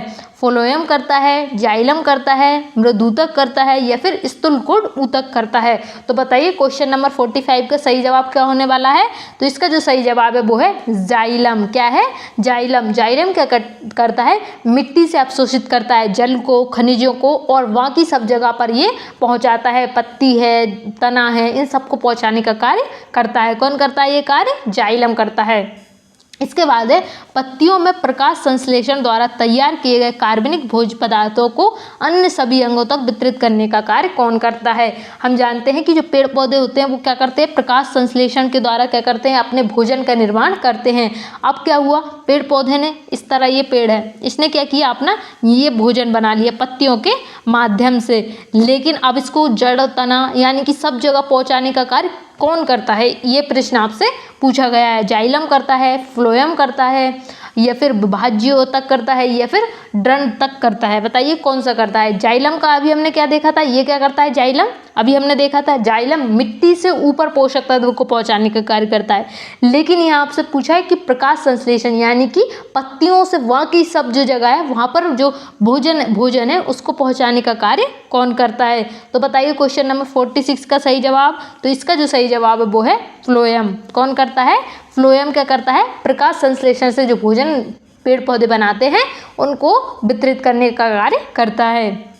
इसके बाद आपसे पूछा है पौधों की पत्तियों के हरे रंग के लिए उत्तरदायी क्लोरोफिल पर्णहरित के अणु के केंद्र में कौन सी धातु का परमाणु पाया जाता है। आपसे यदि पूछे कि पत्तियों का हरे रंग के लिए कौन सा उत्तरदायी होता है, कौन सा वर्णक उत्तरदायी होता है, तो इसका जवाब होगा क्लोरोफिल पर्णहरित। ये प्रश्न पूछा गया है कि जो पत्तियां का रंग होता है वो हरा ही क्यों होता है, किसके कारण होता है, तो ये होता है क्लोरोफिल, जिसे हम पर्णहरित कहते हैं। तो यहाँ आपसे पूछा है इसके अणु में क्या है, केंद्र में कौन सी धातु का परमाणु पाया जाता है। लोहा पाया जाता है, मैग्नीशियम पाया जाता है, जस्ता पाया जाता है या फिर तांबा पाया जाता है। तो बताइए क्या पाया जाता है। तो इसमें जो है मैग्नीशियम पाया जाता है। क्या पाया जाता है? मैग्नीशियम जो है, इसमें मैग्नीशियम धातु का परमाणु पाया जाता है। किसमें? पत्तियों के अंदर पाया जाता है। पत्तियों में क्या है? क्लोरोफिल, और क्लोरोफिल के अंदर क्या है? धातु का परमाणु जो है मैग्नीशियम। नेक्स्ट क्वेश्चन है पौधे में शीर्ष प्रमुखता के लिए कौन सा पादप हार्मोन जिम्मेदार है जो कोशिकाओं की दीर्घीकरण द्वारा पौधे की लंबाई बढ़ाता है। यानी कि आपको सीधा सा प्रश्न है पौधे की लंबाई को बढ़ाने के लिए कौन सा जो है कोशिका जो है आपसे कौन सा पादप हार्मोन जो है जिम्मेदार होता है। क्वेश्चन नंबर 48 ऑक्सिन होता है, साइटोकाइनिन होता है, एस्कॉर्बिक एसिड होता है या फिर इंसुलिन होता है। कौन सा होता है जो दीर्घीकरण द्वारा पौधे की लंबाई बढ़ाता है? कौन सा हार्मोन होता है, कौन सा पादप हार्मोन होता है? तो ये होता है ऑक्सिन। कौन सा होता है? ऑक्सिन। जो ऑक्सिन हार्मोन है पौधे के तने जड़ के बिल्कुल शीर्ष यानी कि टिप भाग पर बनता है और तने की लंबाई में वृद्धि को प्रेरित करता है। इसकी खोज जो है चार्ल्स डार्विन ने की थी। ऑक्सिन की खोज किसने की थी? चार्ल्स डार्विन ने की थी। इसके बाद आपसे पूछा है पत्तियों की सतह पर पाए जाने वाले वे सूक्ष्म छिद्र क्या कहलाते हैं जो प्रकाश संश्लेषण के लिए गैसों के विनिमय और बाष्पोत्सर्जन में सहायक होते हैं। यानी कि जो पेड़ पौधे हैं, जो पेड़ हैं, वो क्या करते हैं? प्रकाश संश्लेषण करते हैं। और जो पत्तियां, पेड़ में जो पत्तियां होती है, अच्छा पेड़ में कौन सा भाग प्रकाश संश्लेषण करता है? तो पत्तियां करती है। तो आपसे वही पूछा है ये पत्ती हैं, इसमें जो छोटे छोटे छिद्र पाए जाते हैं इनको क्या कहा जाता है? ये छिद्र क्या काम करते हैं? जो छिद्र पाए जाते हैं ये क्या करते हैं? ये गैसों का विनिमय करते हैं। विनिमय यानी कि आदान प्रदान करते हैं। एक चीज़ तुम हमसे ले लो, एक चीज़ तुम हमको दे दो, इस तरह का ये विनिमय करते हैं। तो आपको वो बताना है कौन सा होता है। वायुकूपिकाएं होती हैं, रंध्र कहा जाता है उनको, जलरंध्र कहा जाता है या फिर बातरंध्र कहा जाता है। जो छेद होते हैं, जो छिद्र होते हैं, उनको क्या कहा जाता है? तो उनको कहा जाता है स्टोमेटा, रंध्र। क्या कहा जाता है उन्हें? स्टोमेटा या रंध्र कहा जाता है। इसके बाद आपसे पूछा है पौधों द्वारा अपनी पत्तियों के रंध्रों में अतिरिक्त जल को वाष्प के रूप में उड़ाने यानी कि बाष्पोत्सर्जन की दर किस यंत्र से मापा जाता है। यानी कि जो पत्तियां होती है जो बाष्पोत्सर्जन करती है, जो तो आपको पूछना है यानी कि जो पानी को उड़ा दिया, यानी कि जो पेड़ पौधे हैं ये पानी को उड़ा देते हैं, तो ये किस यंत्र द्वारा मापा जाता है, आपको ये बताना है। क्वेश्चन नंबर 50 पे हम पहुंच गए हैं। क्लास कैसी लग रही है आपको? लाइक कर दीजिए जल्दी से, क्योंकि आपको क्या है, यदि आप रिस्पॉन्स अच्छा करेंगे तभी आपको अन्य क्लासेस मिल पाएगी। फिजिक्स केमिस्ट्री की मैराथन इस तरह से मिल जाए तो सोचिए आपका साइंस का पोर्शन कितने अच्छे से कवर हो जाएगा। लेकिन क्या है, इसके लिए हमारी मेहनत लगती है, और मेहनत के लिए क्या चाहिए? लाइक चाहिए, सब्सक्राइब चाहिए, शेयर चाहिए। बस इस तरह का आपका अच्छा रिस्पॉन्स रहा तो जल्दी हम नेक्स्ट क्लास में मिलने वाले हैं, जो कि एक मैराथन क्लास होगी। तो इसके लिए जो होता है वो होता है पोटोमीटर। क्या होता है? पोटोमीटर होता है जो कोई बाष्पोत्सर्जन जो होता है उसके दर को मापने का कार्य करता है। इसके बाद आपसे पूछा है मानव शरीर में पाए जाने वाले दंतों की सुरक्षात्मक सबसे बाहरी परत कौन सी है जो शरीर का सबसे कठोर भाग भी है। यानी कि पहला प्रश्न तो ये हो गया कि दांतों की जो सुरक्षात्मक परत है उसको क्या कहा जाता है। साथ ही जो सुरक्षात्मक परत है वो है हमारे शरीर का सबसे कठोर भाग। तो बताइए इसका जवाब। डेंटाइन होता है, इनेमल होता है, पल्प होता है या फिर सीमेंटम होता है। क्वेश्चन नंबर 51, तो बताइए जल्दी से इसका जवाब। तो ये होता है हमारा इनेमल। क्या होता है? इनेमल। इनेमल क्या है? हमारे शरीर का, आपसे एग्जाम में प्रश्न पूछेगा कि मानव शरीर का सबसे कठोर भाग कौन सा है। तो हमारे शरीर में यदि सबसे कोई कठोर चीज़ है तो वो है एनिमल। एनिमल क्या है, तो आपके जो दांत है, आपके जो टीथ है, उनकी भारी जो सुरक्षात्मक परत है उसको ही हम एनिमल कहते हैं, जो कि हमारे शरीर की सबसे कठोर भाग है। इसके बाद आपसे पूछा है रक्त का लाल रंग हीमोग्लोबिन के कारण होता है, लेकिन रक्त के तरल भाग प्लाज्मा का हल्का पीला रंग किसके कारण होता है। सबसे पहले आपके एग्जाम में आपसे प्रश्न पूछेगा कि रक्त का जो लाल रंग होता है वो किसके कारण होता है, तो ये होता है हीमोग्लोबिन के कारण। यानी कि एक ही प्रश्न के माध्यम से हम 2 से 3 प्रश्न को कर रहे हैं, तो आपका जो है क्लास का काफ़ी ज़्यादा बेनिफिट आपको मिलने वाला है। तो सबसे पहले रक्त जो ब्लड होता है उसका लाल रंग किसके कारण होता है, वो होता है हीमोग्लोबिन के कारण। वहीं हम बात करें प्लाज्मा का रंग यदि आपसे पूछे तो कैसा होता है, इसका रंग हल्का पीला रंग होता है। कैसा होता है, हल्का पीला रंग। तो आपको वही बताना है कि ये हल्का पीला रंग किसके कारण होता है। क्वेश्चन नंबर 52 जो है हमारा चल रहा है।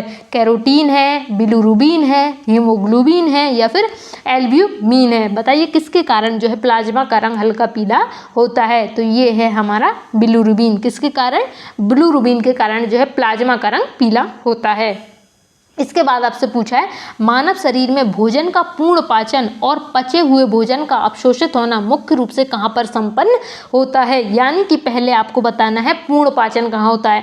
अच्छा, पहले पूर्ण पाचन की पहले हम बात करते हैं कि सबसे पहले पाचन की शुरुआत कहाँ से होती है। आप मुझे इसका जवाब कमेंट में बताना। हमारे 3 से 4 क्वेश्चन हो गए हैं, आपको इनका जवाब कहाँ बताना है मुझे कमेंट में। सबसे पहले आपको बताना है कि जो भोजन का पाचन शुरू होता है, यहाँ पे तो हमने पूर्ण पाचन देख लिया यानी कि कंप्लीट डाइजेशन देखा है, लेकिन आपको बताना है कि पाचन की शुरुआत, जो डाइजेस्टिव सिस्टम है, इसकी शुरुआत कहाँ से हो जाती है, आपको ये मुझे बताना है। काफ़ी बेसिक प्रश्न है, आप बता सकते हैं। वही हम बात करें यहाँ पर जो कि अवशोषण भी होता है, तो कहाँ होता है बताइए। छोटी आंत में होता है, बड़ी आंत में होता है, आमाशय में होता है या फिर मुख गुहा में होता है। तो ये होता है हमारी छोटी आंत यानी कि स्मॉल इंटेस्टाइन में। कहाँ होता है, ये छोटी आंत में होता है। छोटी आंत में क्या होता है, कंप्लीट डाइजेशन हो जाता है और जो भी न्यूट्रिशन होता है उसका क्या होता है, अवशोषण हो जाता है और हमारे शरीर में फैल जाता है, जिससे क्या है, हमें ऊर्जा प्राप्त होती है। इसके बाद आपसे पूछा है हृदय से अशुद्ध रक्त को फेफड़ों तक ले जाने वाली एकमात्र धमनी कौन सी है, जो अपवाद है। इसको अपवाद क्यों कहा गया है धमनी को, यानी पहले प्रश्न समझ लीजिए। पहले प्रश्न ये है कि जो अशुद्ध रक्त बहता है वो किस धमनी में बहता है, आपको सीधा सा इसका जवाब देना है। लेकिन यहाँ पे अपवाद क्यों लिखा है, अपवाद इसलिए लिखा है कि जो धमनी होती है उनमें होता है शुद्ध रक्त। कैसा रक्त होता है, उनमें शुद्ध रक्त होता है, लेकिन एकमात्र ऐसी धमनी है जिसमें अशुद्ध रक्त पाया जाता है, तो उसका आपको नाम बताना है। महाधमनी है, फुसफुस धमनी है या फिर कोरोनरी धमनी है या फिर कैरोटिड धमनी है। तो बताइए कौन सा अपवाद है, बताइए जल्दी से। तो ये होती है हमारी फुफ्फुस धमनी। कौन सी, पल्मोनरी आर्टरी। इसमें क्या पाया जाता है, इसमें पाया जाता है अशुद्ध रक्त। वैसे धमनी में कैसा रक्त पाया जाता है, धमनी में तो शुद्ध रक्त पाया जाता है, लेकिन ये कैसा है, एक अपवाद है। इसके बाद आपसे पूछा है मानव रीढ़ की हड्डी कुल कितनी कशेरुका वर्टिब्रल से मिलकर बनी होती है। यानी कि जो हमारी रीढ़ की हड्डी है वो कितनी कशेरुकाओं से मिलकर बनी है। क्वेश्चन नंबर 55 बताइए कितनी कशेरुकाओं से बनी है। क्या 33 से बनी है, 26 से बनी है, 12 से बनी है या फिर 5 से बनी है, बताइए जल्दी से। तो ये कितनी कशेरुकाओं से बनी है, ये बनी हुई है 33। कितनी से, ये 33 कशेरुकाओं से बनी हुई होती है।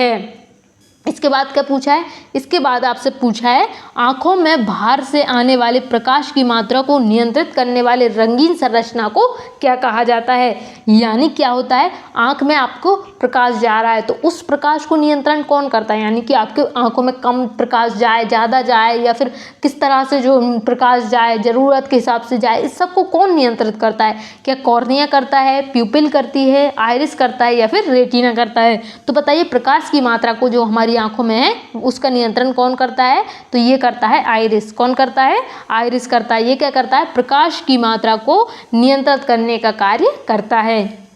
इसके बाद आपसे पूछा है मानव शरीर की लैक्टियल वाहिकाएं पाचन तंत्र में निम्नलिखित में से किस पोषक तत्व के अवशोषित होने से जुड़ी हुई है। यानी कि आपको बताना है जो लैक्टियल वाहिकाएं हैं उनका संबंध किससे है, अमीनो अम्ल से है, ग्लूकोज से है, वसा से है या फिर विटामिन सी से है। तो बताइए लैक्टियल जो वाहिकाएं हैं इनका संबंध किससे है, तो इनका जो संबंध है वो है वसा से। किससे है, वसा यानी कि फैट से। इसके बाद आपसे पूछा है मनुष्य की खोपड़ी में कुल कितनी हड्डियां पाई जाती है जो चेहरे और मस्तिष्क के कवच को बनाती है। बताइए किसका पूछा है आपसे, खोपड़ी यानी कि जो आपकी स्कल है इसमें आपके हड्डियों की संख्या पूछी है कितनी होती है। यदि हम बात करें पूरे हेड यानी कि पूरे सर की, तो पूरे सर में कितनी हड्डियां पाई जाती है, 29 हड्डियां पाई जाती है। कितनी हड्डियां पाई जाती है, 29 हड्डियां पाई जाती है। लेकिन वहीं हम बात करें स्कल यानी कि सिर्फ खोपड़ी में कितनी हड्डियां पाई जाती है, तो कितनी पाई जाती है, 22 हड्डियां पाई जाती है। कितनी, 22 हड्डियां हमारी खोपड़ी में पाई जाती है। यदि हम बात करें 8 हड्डियां किस में पाई जाती है, ये हमारे कपाल में पाई जाती है। किस में, कपाल में पाई जाती है। किस में, कपाल में कितनी हड्डियां पाई जाती है, 8 हड्डियां पाई जाती है। वहीं हमारे फेस यानी कि जो फेशियल बोन है, आपके चेहरे में कितनी हड्डियां पाई जाती है, आपके चेहरे में जो है 14 हड्डियां पाई जाती है। तो कितनी हड्डी हो गई पूरी, 29। यानी कि आपसे पूरे हेड यानी कि पूरे सिर की पूछे तो कितनी हड्डी होती है, 29 होती है, जिसमें हम हायोट को भी शामिल करते हैं। चेहरे में कितनी होती है, 14 होती है, कपाल में 8 होती है, खोपड़ी में कितनी होती है, 22 हड्डियां होती है। नेक्स्ट पूछा है आपसे पुरुषों में मुख्य रूप से पाए जाने वाला एंड्रोजन श्रेणी का पुरुष सेक्स हार्मोन कौन सा है। आपसे पूछा है एंड्रोजन हार्मोन कौन सा है, एस्ट्रोजन है, प्रोजेस्टेरोन है, टेस्टोस्टेरोन है या फिर रिलैक्सेशन हार्मोन है। बताइए क्वेश्चन नंबर 59 का सही जवाब क्या होने वाला है। तो इसका जो सही जवाब है वो है टेस्टोस्टेरोन। कौन सा है, टेस्टोस्टेरोन, जिसे एंड्रोजन श्रेणी में रखा गया है। इसके बाद नेक्स्ट है मूत्र का निर्माण होने के बाद वह वृक्क से किस नली द्वारा होकर मूत्राशय तक पहुंचता है। यानी कि जो मूत्र यानी कि जो आपका यूरिन होता है उसका निर्माण कौन करता है, उसका निर्माण करता है वृक्क यानी कि किडनी। लेकिन ये किडनी से होते हुए हमारे मूत्राशय यानी कि जहाँ पर हमारा यूरिन स्टोरेज होता है वहाँ पर क्या है, पहुँचता है। तो आपसे इस जो नली है इसका नाम पूछा है, कौन सी नली के माध्यम से ये पहुँचता है, यूथेरर या फिर मूत्रवाहिनी, नेफ्रॉन या फिर बोमन सम्मुट। बताइए क्या है जवाब, तो ये है हमारा मूत्रवाहिनी। को इससे पूछता है यूरेटर द्वारा जो है हमारे जो यूरिनरी ब्लैडर है उसमें जो है पहुंचता है, किडनी से पहुंचता है। इसके बाद आपसे पूछा है लार में पाए जाने वाला टॉयलिन एंजाइम भोजन के किस घटक को पचाने की शुरुआत मुख गुहा में ही कर देता है।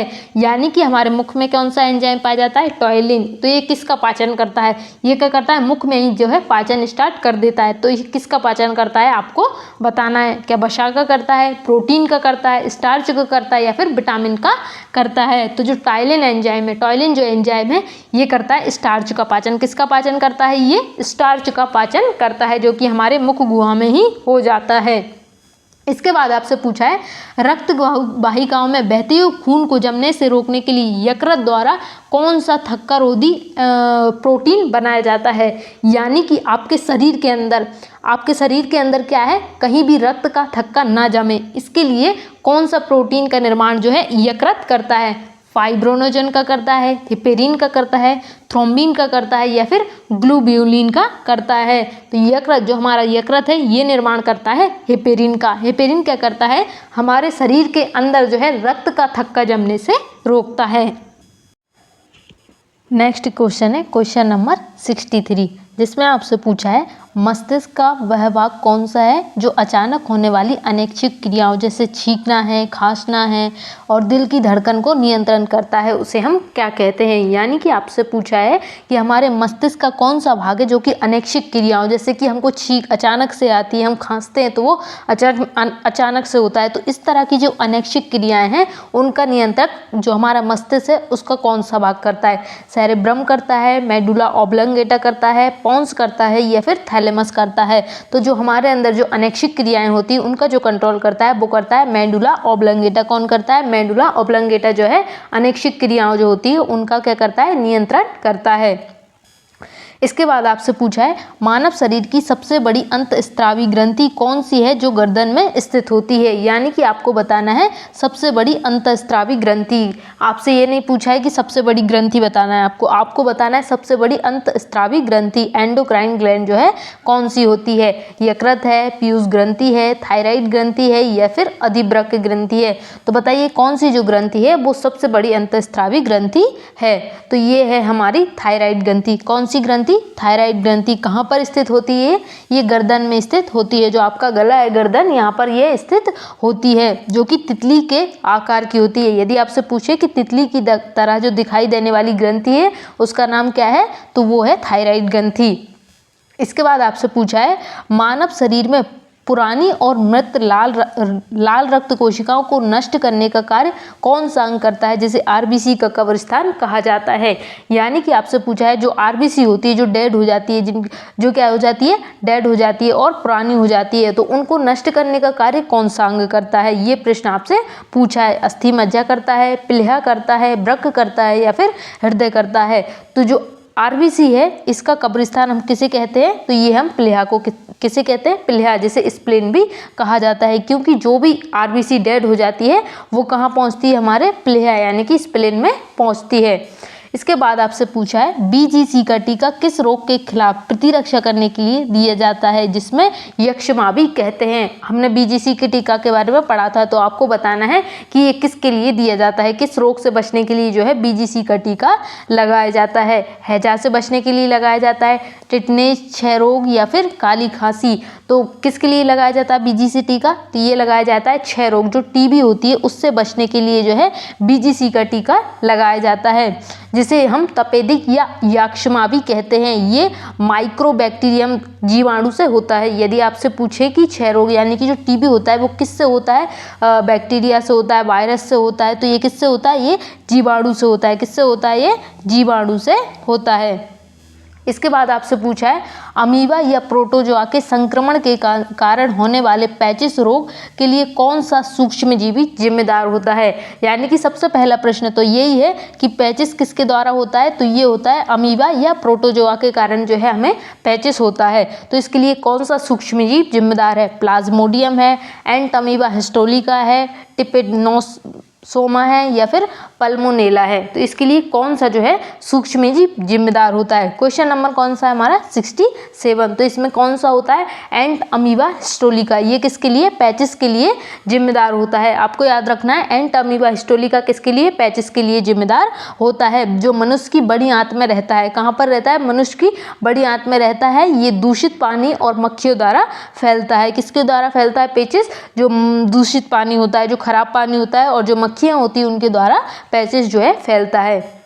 इसके बाद आपसे पूछा है निम्नलिखित में से कौन सा रोग बैरिसेला जोस्टर नामक वायसराय के संक्रमण के कारण होता है। आपको क्या है, कोई भी रोग दे दिया जाएगा, कोई भी डिसीज दे दी जाएगी और आपको उसका वायरस जो भी है वो दे दिया जाएगा और आपसे पूछेगा कि किसके कारण ये होता है। तो जैसे कि आपसे यहाँ पूछा है बैरिसेला जोस्टर, ये किसके कारण, किस वजह से ये होता है। चेचक है, छोटी माता है, खसरा है या फिर पोलियो है। तो बताइए क्वेश्चन नंबर 68 का क्या है, तो इसमें आता है छोटी माता। जो चिकन पॉक्स होता है वो इसके अंतर्गत आता है। किसके, बैरिसेला जोस्टर जो नामक वायसराय है, इसके कारण जो है छोटी माता यानी कि चिकन पॉक्स का संक्रमण जो है हो जाता है।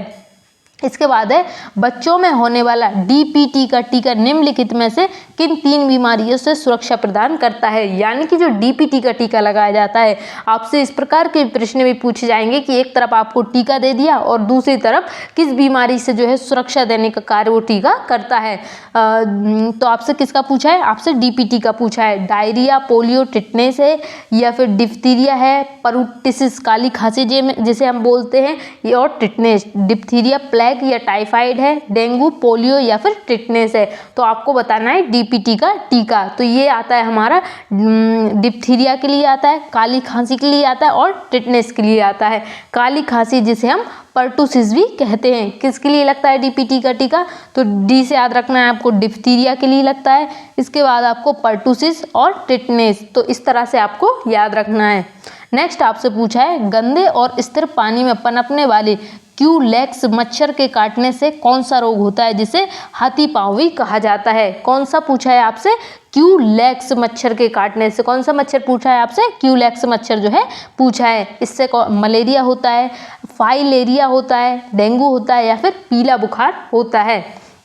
तो बताइए क्यूलेक्स से कौन सा जो है होता है जिसे हम हाथी पाँव भी कहते हैं।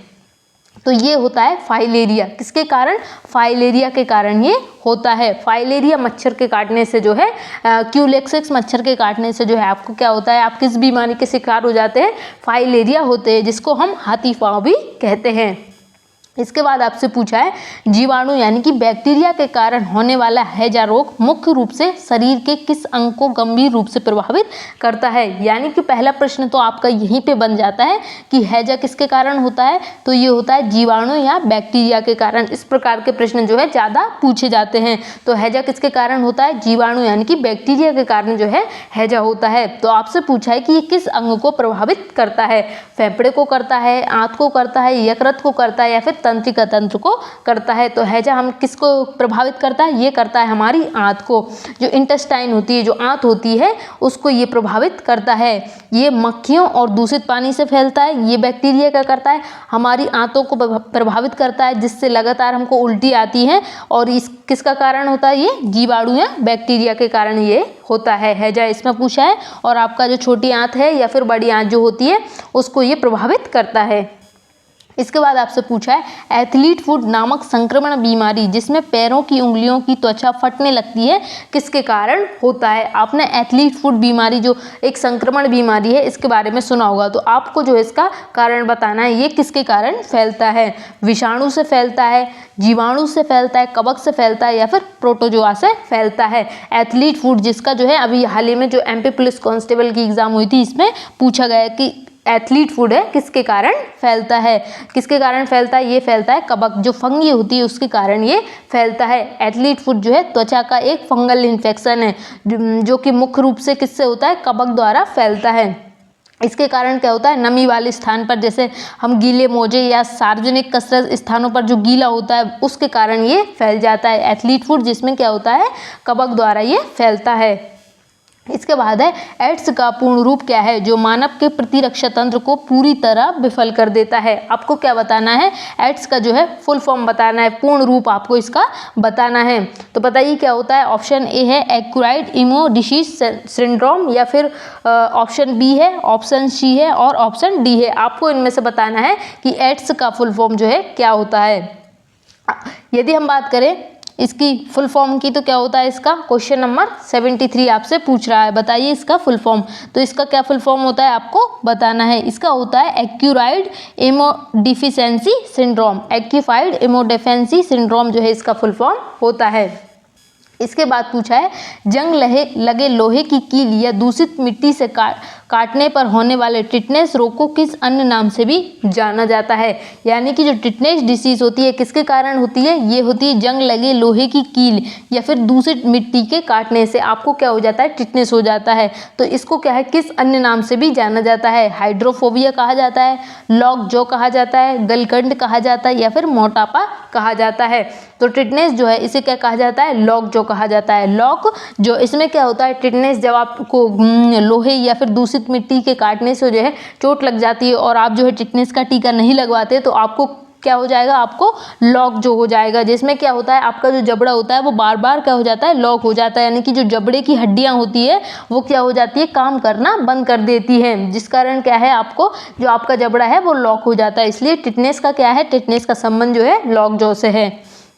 इसके बाद पूछा है दूषित पानी में मौजूद सल्मोनेला जीवाणु के कारण होने वाली फूड पॉइजनिंग खाद्य विफलता को वैज्ञानिक रूप में, वैज्ञानिक भाषा में क्या कहा जाता है। जो फूड पॉइजनिंग होती है किसके कारण होती है, ये सल्मोनेला जीवाणु के कारण होती है। किसके कारण फैलता है, जीवाणु के कारण ये फैलता है। तो ये किसके कारण, इसको वैज्ञानिक भाषा में क्या कहा जाता है, बोटुलिज्म कहा जाता है, सल्मोनेलिसिस कहा जाता है, अमीबा बायसिस कहा जाता है या फिर फ्लोरोसिस कहा जाता है। तो क्या कहा जाता है इसको, क्वेश्चन नंबर 75 जो है आपको इसका जवाब देना है। तो इसको कहा जाता है सल्मोनेलोसिस। क्या कहा जाता है, सल्मोनेलोसिस इसको कहा जाता है। इसके बाद आपसे पूछा है निम्नलिखित में से कौन सा विटामिन वसा में घुलनशील नहीं है बल्कि जल में आसानी से घुल जाता है। यानी कि दो तरह के विटामिन होते हैं, पहले तो होते हैं जो जल में घुलनशील होते हैं और दूसरे होते हैं जो वसा में घुलनशील होते हैं। तो आपको क्या बताना है कौन सा विटामिन है वो जो वसा में घुलनशील नहीं है, वसा में जो नहीं घुलता है उस विटामिन को जो है आपको बताना है। Question number 76। तो इसमें कौन सा विटामिन ए है, विटामिन डी है, विटामिन ई है या फिर विटामिन सी है। तो इसमें आता है हमारा विटामिन सी। विटामिन सी क्या है जो वसा में घुलनशील नहीं है। बाकी विटामिन ए है, डी है, ई है, ये सब क्या है, ये वसा में घुलनशील विटामिन है। तो क्या क्या कौन कौन से होते हैं वसा में घुलनशील विटामिन? विटामिन ए होता है, विटामिन डी होता है और विटामिन के होता है। ये है वसा में घुलनशील विटामिन। इसके बाद जो अन्य विटामिन है वो किस में घुलते हैं, वो जल में घुलने वाले विटामिन है। इसके बाद पूछा है दूध का रंग हल्का सफ़ेद केसीन प्रोटीन के कारण होता है, लेकिन गाय के दूध का हल्का पीला रंग किस पिगमेंट की उपस्थिति के कारण होता है। आपने देखा होगा जो दूध का रंग सफ़ेद होता है वो किस प्रोटीन के कारण होता है, वो होता है केसीन प्रोटीन के कारण। जो दूध का रंग सफ़ेद होता है वो होता है केसीन प्रोटीन के कारण। लेकिन आपने देखा होगा कभी कभी जो गाय का दूध होता है वो कैसा होता है, हल्का पीला दिखाई देता है। तो वो किस पिगमेंट के कारण होता है?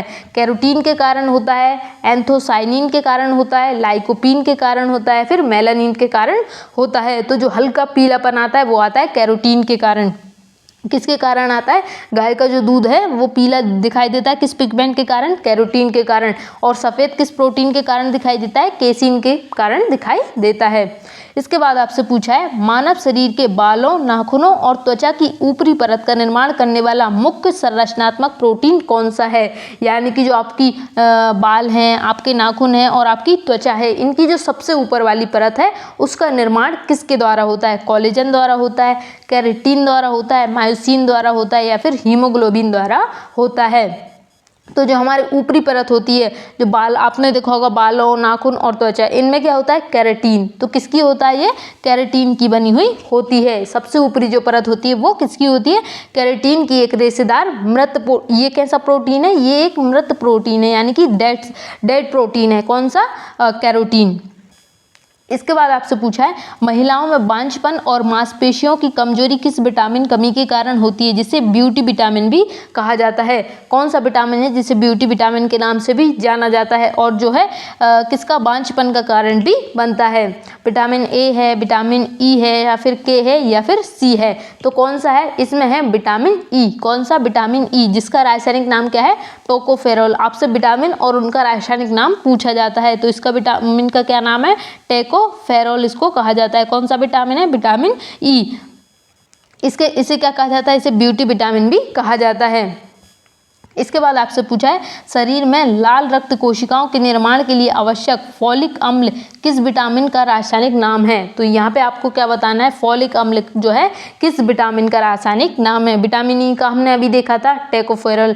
विटामिन B1 का है, विटामिन B5 का है या फिर विटामिन B9 का है या फिर विटामिन B12 का है। तो आपको बताना है फॉलिक अम्ल ये किसका होता है? ये होता है विटामिन B9 का। विटामिन B9 का रासायनिक नाम क्या है?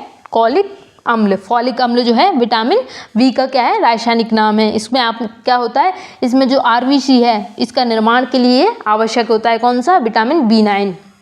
इसके बाद है टेबल सॉल्ट। साधारण नमक में मिलाए जाने वाला पोटेशियम आयोडेट मुख्य रूप से किस शारीरिक ग्रंथि के सुचारू कार्य के लिए आवश्यक है। यानी कि जो हम खाने में जो विटामिन मिलाते हैं इसमें क्या होता है? पोटेशियम आयोडेट होता है। तो ये हमारे किसके लिए किस ग्रंथि के लिए जो है आवश्यक है? आपको ये प्रश्न आपसे पूछा गया है।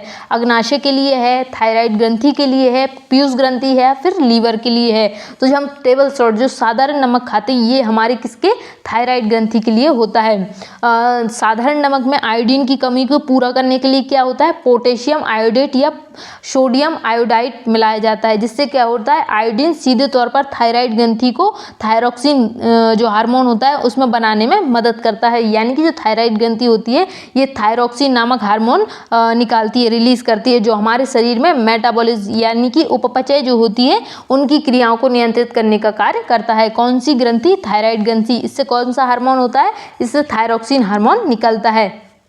इसके बाद नेक्स्ट आपसे पूछा है मानव शरीर में ग्लूकोज का अतिरिक्त भाग भविष्य के लिए ऊर्जा के रूप में यकृत और मांसपेशियों में किस रूप में संचित रहता है। यानी कि जब आप ग्लूकोज लेते हैं तो जो हमारी बॉडी ने जो यूज़ नहीं किया, जो अतिरिक्त एनर्जी बन गई है, उसको किस रूप में जो है स्टोर करके रखता है।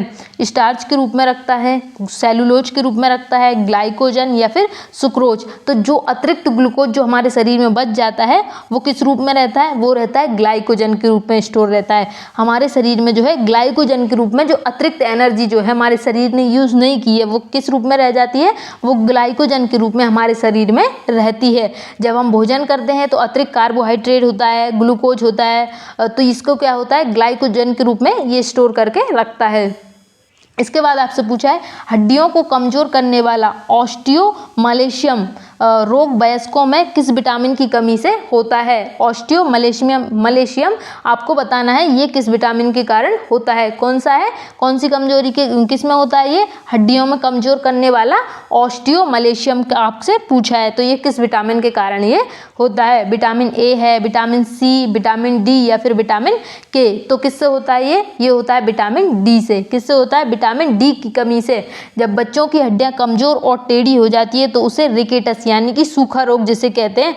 लेकिन ये कमी वयस्कों में होती है तो इसे हड्डियां क्या हो जाती है, नरम हो जाती है, जिससे कि ऑस्टियोमलेशियम हम कहते हैं। हमने देखा था कि जो बच्चियों में हड्डियों का टेढ़ा होना किस विटामिन के कारण होता है, वो विटामिन डी के कारण होता है। यहाँ पर आपसे किसका पूछा था, आपसे वयस्क मानव का पूछा था।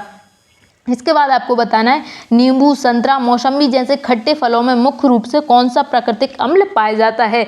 इसको हमने पहले ही देख लिया इस क्वेश्चन को कि खट्टे फलों में कौन सा जो है अम्ल, एसिड जो है पाया जाता है। तो आपको इसका जवाब मुझे देना है।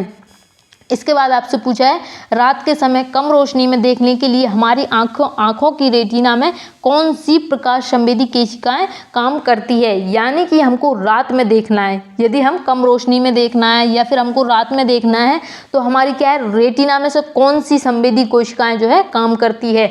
यानी कि जो हमारी रेटिना है उसमें बहुत सारी अलग अलग प्रकार की सेल पाई जाती है। तो आपको बताना है कि कौन सी सेल है रेटिना की जो रात में देखने में सहायता करती है। क्वेश्चन नंबर 85 जो है आपको बताना है कौन सी सेल है। शंकु कोशिकाएं हैं, सल्का कोशिकाएं हैं, लेंस कोशिकाएं हैं या फिर ऑप्टिक नर्व है। तो कौन सी कोशिकाएं हैं, सल्का कोशिकाएं, जिसे हम क्या कहते हैं, रॉड सेल कहते हैं। दो प्रकार की सेल होती है, एक होती है कॉन सेल और दूसरी होती है रॉड सेल। तो हमें रात में देखने के लिए कौन मदद करती है, ये रॉड सेल जो है हमारी हेल्प करती है। कम रोशनी या फिर रात में देखने के लिए रॉड सेल जो है काम करती है। शंकु कोशिकाएं जिसे हम क्या कहते हैं, जिसे हम कहते हैं कॉन सेल। इसके बाद आपसे पूछा है जंतु कोशिकाओं में पाए जाने वाले उस कोशिकाओं को क्या कहते हैं जो केवल कोशिका विभाजन के समय स्पिंडल फाइबर का निर्माण करता है। यानी कि जब सेल डिवीजन होता है तो किसका निर्माण होता है, स्पिंडल फाइबर का निर्माण होता है। तो आपको वही बताना है कि उस कोशिकाओं का जो है आपको नाम बताना है। गोल्जी काय है, तारक का है, लाइसोसोम है या फिर कवक है। Question number 86। तो क्या होता है इसमें, आपको इसका जवाब बताना है। तो इसमें जो होता है तारक का है, जिसे हम सेंट्रोसोम कहते हैं। क्या होता है, जंतु कोशिकाएं में पाए जाने वाले कोशिकांग जो होते हैं जिसमें स्प्लेंडर फाइबर हो जाता है, आ जाता है। तो किसके समय आ जाता है, वो आता है तारक का यानी कि सेंट्रोसोम के समय। इसके बाद पूछा है कोशिका के अंदर बनने वाले प्रोटीनों और वसाओं के पैकेज करना, उन्हें टैग लगाना और उन्हें गंतव्य स्थान तक भेजने के कारण किसे कोशिका का डाकिया यानी कि ट्रैफिक कंट्रोलर कहा जाता है। यानी कि सीधा सा प्रश्न है, किसको जो है ट्रैफिक कंट्रोलर कहा जाता है। यानी कि कोशिका के बहुत सारे ऑर्गन हैं, बहुत सारे अंग होते हैं, हमने देखा है। तो किसी का कुछ होता है राइबोसोम जिसे हम प्रोटीन की फैक्ट्री कहते हैं, माइटोकॉन्ड्रिया जैसे पावर हाउस ऑफ सेल कहते हैं। उसी प्रकार आपसे पूछा है कि कोशिका का डाकिया यानी कि ट्रैफिक कंट्रोलर किसे कहा जाता है। Question number 87। अंत प्रादब्य जालिका को कहा जाता है, माइटोकॉन्ड्रिया को कहा जाता है, गोल्जी काय को कहा जाता है या फिर राइबोसोम को कहा जाता है। तो ये कहा जाता है गोल्जी काय, जिसे हम गोल्जी बॉडी भी कहते हैं। जिसकी खोज किसने की थी, इसकी खोज जो है कैमिलो गोल्जी ने की थी, इसलिए इसे गोल्जी बॉडी कहा जाता है। कैमिलो गोल्जी क्या करता है, ये शरीर में डाकिया की तरह कार्य करता है। यानी कि सभी प्रोटीन को है, वसा को है, इन सबको उनकी जगह पर भेजने का कार्य करता है गोल्जी बॉडी। इसके बाद आपसे पूछा है प्रोकैरियोटिक कोशिकाओं में जैसे बैक्टीरिया और नीलहरित शैवाल में निम्नलिखित में से कौन सा कोशिकांग अनिवार्य रूप से पाया जाता है। यानी कि आपको जो प्रोकैरियोटिक सेल होती है उनमें आपको बताना है कौन सा जो है कोशिकांग अनिवार्य रूप से पाया जाता है। माइटोकॉन्ड्रिया पाया जाता है, केंद्रक पाया जाता है, राइबोसोम पाया जाता है या फिर गोल्जी उपकरण पाया जाता है। यानी कि प्रोकैरियोटिक में आपको बताना है कौन सा जो है पाया जाता है। क्वेश्चन नंबर 88, तो ये पाया जाता है राइबोसोम 70S। क्या पाया जाता है? Ribosome 70S। किसमें? प्रोकैरियोटिक जो कोशिकाएं होती है उनमें अनिवार्य रूप से कौन सा अंग पाया जाता है? राइबोसोम। लेकिन कौन सा? 70S। एक तो होता है 80S और एक होता है 70S। तो किसमें ये इसमें कौन सा पाया जाता है? इसमें पाया जाता है 70S।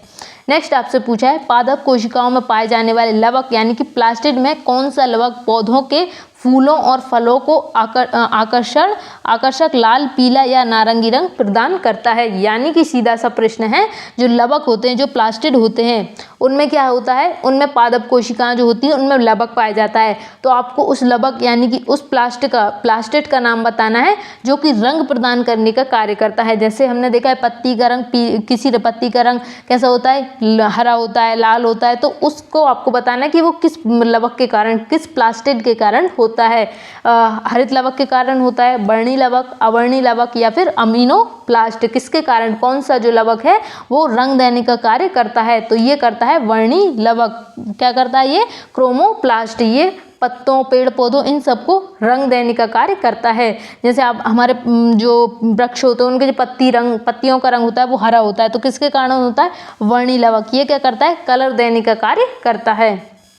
इसके बाद आपसे पूछा है क्रोमोसोम गुणसूत्र के अंतिम छोर को क्या कहा जाता है, जो इसे दूसरों क्रोमोसोम से जोड़ने से रोकता है और कोशिका की उम्र तय करता है। यानी कि जो क्रोमोसोम होते हैं आपको क्या है? उसके जो अंतिम छोर होता है उसका नाम बताना है। सेंट्रोमियर होता है, टेलोमियर होता है, कोमेट्रिक होता है, काइनेटोकोर होता है। तो क्या होता है जिसे हम क्रोमोसोम का अंतिम छोर कहते हैं? तो ये होता है टेलोमेयर। क्या होता है? टेलोमेयर होता है। गुणसूत्र के दोनों सिरों या पूंछ वाले भाग को टेलोमेयर कहते हैं। ये क्रोमोसोम को आपस में चिपकने या नष्ट होने से बचाता है। हर बार जब कोशिकाएं विभाजित होती है तो टेलोमेयर की लंबाई थोड़ी कम हो जाती है, जो अंततः बुढ़ापे और कोशिकाओं की मृत्यु का कारण बनती है। क्या होता है? इसका जवाब क्या है? टेलोमेयर। क्या कहा जाता है? क्रोमोसोम के अंतिम छोर को टेलोमेयर कहा जाता है। इसके बाद आपसे पूछा है मानव की एक सामान्य कायिक कोशिका में कुल कितने गुणसूत्र पाए जाते हैं। आपको जो है कायिक कोशिका जो सोमेटिक सेल होती है उनमें क्या बताना है? क्रोमोसोम यानी कि गुणसूत्र की संख्या जो आपको बताना है। 23 होती है, 46 होती है, 44 होती है या फिर 48 होती है। तो जो कायिक कोशिका यानी कि जो सोमेटिक सेल होती है उसमें जो गुणसूत्र होते हैं उनकी संख्या होती है 46। कितनी होती है? 46 जो है होती है। यदि हम बात करें, यदि आपसे पूछे जोड़े की, तो कितने जोड़े पाए जाते हैं? ये 23 जोड़े में होती है। यदि आपसे संख्या में पूछे तो ये संख्या में कितनी होती है? संख्या में होते हैं 46। इसके बाद नेक्स्ट क्वेश्चन है कोशिका सिद्धांत यानी कि सेल थ्योरी का प्रतिपादन किस वर्ष और किन दो वैज्ञानिकों द्वारा किया गया था, जिन्होंने कहा था कि सभी जीवित कोशिकाओं से बने हैं। यानी कि जितनी भी कोशिकाएं हैं वो सभी जीव क्या है? कोशिका से बने हैं। कोई भी जीव हो वो किससे बना हुआ है, उसका निर्माण किससे हुआ है? उसका जो निर्माण हुआ है वो कोशिका से हुआ है। और आपको बताना है सेल थ्योरी किसने दी थी और कब दी थी। क्वेश्चन नंबर हमारा है 92। रॉबर्ट हुक ने दी थी, स्लेडन और स्वान ने दी थी, रुडोल्फ विर्चो ने दी थी या फिर वाटसन और क्रिक ने दी थी। तो ये दी थी वाटसन और स्लेडन और स्वान ने। किसने दी थी? स्लेडन और स्वान ने जो है 1838 और 39 के समथिंग में इन्होंने क्या दिया था? इन्होंने सेल थ्योरी यानी कि कोशिका सिद्धांत दी थी, जो कि जर्मन के, ये कहाँ के थे? ये जर्मन के वनस्पतिक जो विज्ञान होता है उसके क्या थे? वैज्ञानिक थे। इन्होंने कब दिया था? 1838 और 39 की समथिंग इन्होंने क्या दिया था? कोशिका सिद्धांत दिया था। इसके बाद आपसे पूछा है डीएनए के एक न्यूक्लियोटाइड में मुख्य रूप से कौन सी 5 कार्बन वाली शर्करा पाई जाती है। आपको बताना है जो डीएनए होता है उसमें क्या पाया जाता है? न्यूक्लियोटाइड पाया जाता है। इसमें आपको 5 कार्बन वाली शर्करा का नाम बताना है। राइबोस शर्करा है, डीऑक्सीराइबोस शर्करा है या फिर ग्लूकोज है। क्वेश्चन नंबर 93, तो कौन सा है इसमें? इसमें होती है डीऑक्सीराइबोस शर्करा। कौन सी शर्करा होती है इसमें? डीऑक्सीराइबोस शर्करा इसमें होती है। किसमें होती है? डीएनए में होती है। डीएनए में कौन सी होती है? डीऑक्सीराइबोस शर्करा इसमें होती है। इसमें क्योंकि इसमें क्या होता है? पेंटोस शर्करा होती है। इसके कारण विपरीत आरएनए में क्या होता है? राइबोस शर्करा। यदि आपसे पूछे आरएनए में क्या होता है, तो आरएनए में राइबोस शर्करा होती है। आरएनए में क्या होता है? राइबोस शर्करा इसमें होती है। यहाँ से आपको याद रखना है, डीएनए से डीऑक्सीराइबोस शर्करा और आरएनए से क्या होता है? आरएनए में होता है राइबोस शर्करा। इसके बाद है प्रकाश संश्लेषण की क्रिया के दौरान पौधों द्वारा छोड़ी जाने वाली ऑक्सीजन गैस वास्तव में किस अणु के टूटने से प्राप्त होती है? यानी कि जब जैसे हम कार्बन डाइऑक्साइड छोड़ते हैं, वैसे ही क्या होता है, पेड़ पौधे जो भोजन ग्रहण करते हैं वो क्या करते हैं, क्या छोड़ते हैं? वो ऑक्सीजन को छोड़ते हैं। तो आपको वही बताना है कि वो वास्तव में किस अणु के टूटने से हमें प्राप्त होते हैं। क्या कार्बन डाइऑक्साइड के अणु से होते हैं, जल से होते हैं, ग्लूकोज से होते हैं, या फिर क्लोरोफिल के कारण, क्लोरोफिल के टूटने के कारण होते हैं? तो जो हमें ऑक्सीजन प्राप्त होता है वो किसके अणु के टूटने के कारण होता है? वो होता है जल के अणु। जो जल होता है उसके अणु जब टूटते हैं तो हमें क्या होता है, जो पेड़ पौधे होते हैं वो ऑक्सीजन जो है छोड़ते हैं, तो उसको ही हम किसके अणु कहा जाता है? उसे जल के अणु कहा जाता है। इसके बाद आपसे पूछा है रेगिस्तानी पौधों की पत्तियों पर पानी के नुकसान को रोकने के लिए किस मोम जैसी जल रोधी परत का लेप पाया जाता है? यानी कि क्या होता है, जो रेगिस्तान में पौधे होते हैं उनमें क्या होता है, पानी की कमी होती है, यानी कि पानी की कमी यानी कि पानी का नुकसान होता है। तो उनमें क्या होता है, मोम जैसी एक जेली परत पाई जाती है। तो आपको क्या है, उस जेली जो परत है उसका नाम बताना है। क्या सेलुलोज है, काइटिन है, क्यूटिकल है या फिर पैक्टिन है? तो कौन सी जो जेली जैसी तरल रोधी परत का लेप जो है मरुस्थलीय जो रेगिस्तान में जो पौधे होते हैं उन पर लगा होता है, तो ये होता है क्यूटिकल। किसका होता है ये? क्यूटिकल। मरुस्थलीय पौधे जैसे कि नागफनी जिसे हम कहते हैं, कैक्टस कहते हैं, इनमें क्या होता है, पानी की कमी होती है। तो इसके कारण क्या है, ये मोम जैसी जो परत होती है ये पानी की कमी को रोकने का कार्य करती है, जिसे हम क्यूटिकल कहते हैं।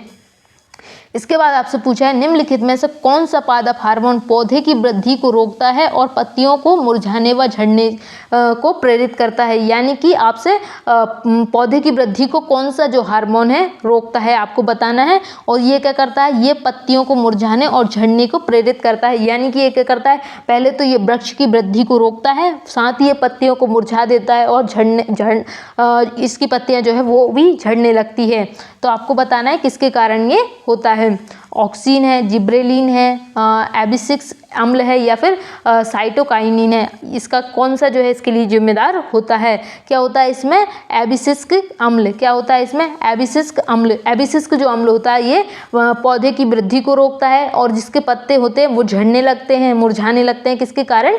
एबिसिस्क अम्ल के कारण। इसके बाद है अमरबेल निम्नलिखित में से किस प्रकार के पौधे का एक सटीक उदाहरण है जिसमें क्लोरोफिल नहीं पाया जाता है?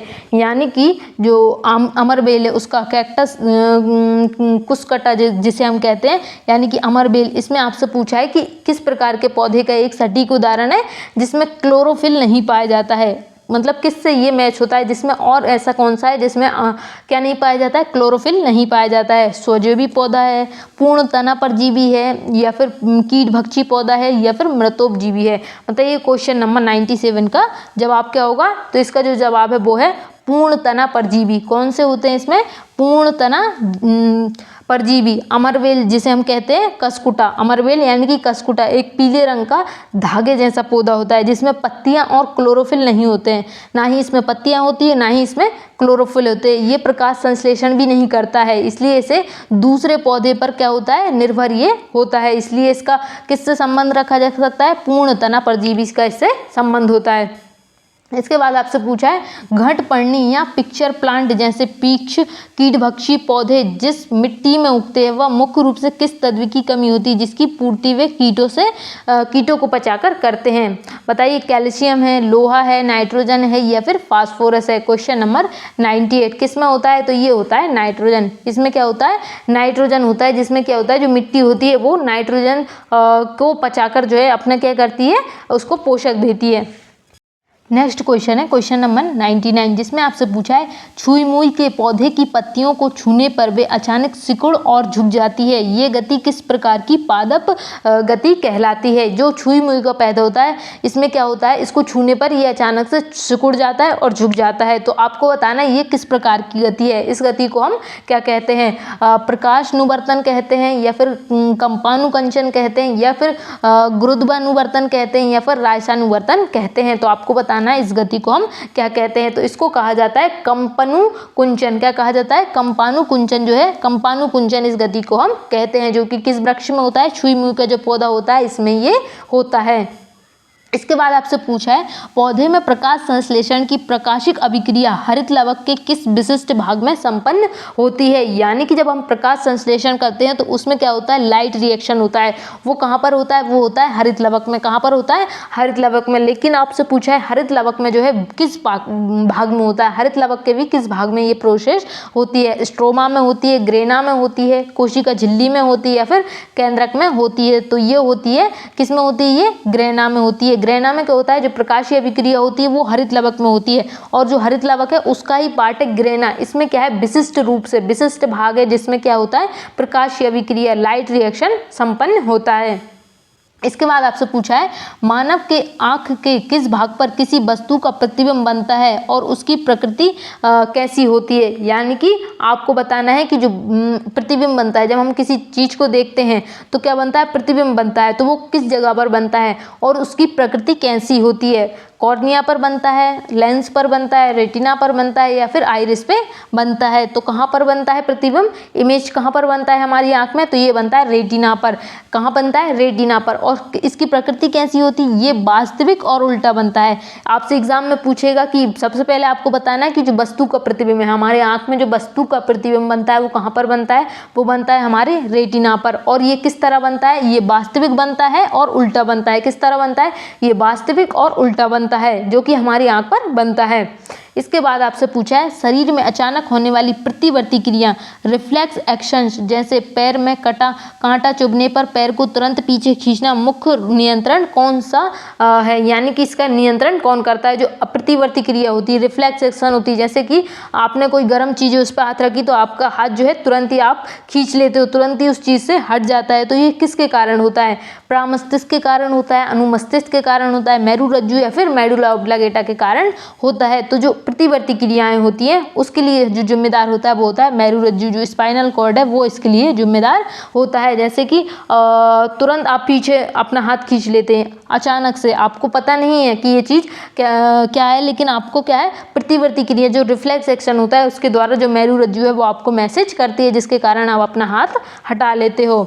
इसके बाद है मानव शरीर के कान में पाई जाने वाली स्टेप्स हड्डी के संबंध में कौन सा तथ्य सही है। आपको बताना है जो स्टेप्स है, जो स्टेप्स जिसे हम कहते हैं, जो कि हमारे कान की सबसे छोटी हड्डी होती है और हमारे शरीर की भी सबसे छोटी हड्डी यदि आपसे पूछे तो वो स्टेप्स ही होती है। तो आपको यही बताना कि इसके संबंध में जो है कौन सा तथ्य सही है। ये शरीर की सबसे लंबी हड्डी है, ये शरीर की सबसे छोटी हड्डी है, ये चेहरे की सबसे मजबूत हड्डी है, या फिर ये खोपड़ी की एकमात्र गतिशील हड्डी है। तो बताइए क्वेश्चन नंबर 103। तो मैंने जस्ट अभी आपको बताया कि ये हमारे शरीर की कैसी हड्डी है, सबसे छोटी हड्डी है। ये हमारे शरीर की जो है सबसे छोटी हड्डी है। यदि हम बात करें सबसे बड़ी हड्डी तो कौन सी है, वो आप बताइए। सबसे बड़ी हड्डी है तो हमारे शरीर की सबसे छोटी हड्डी हो गई कौन सी, स्टेप्स।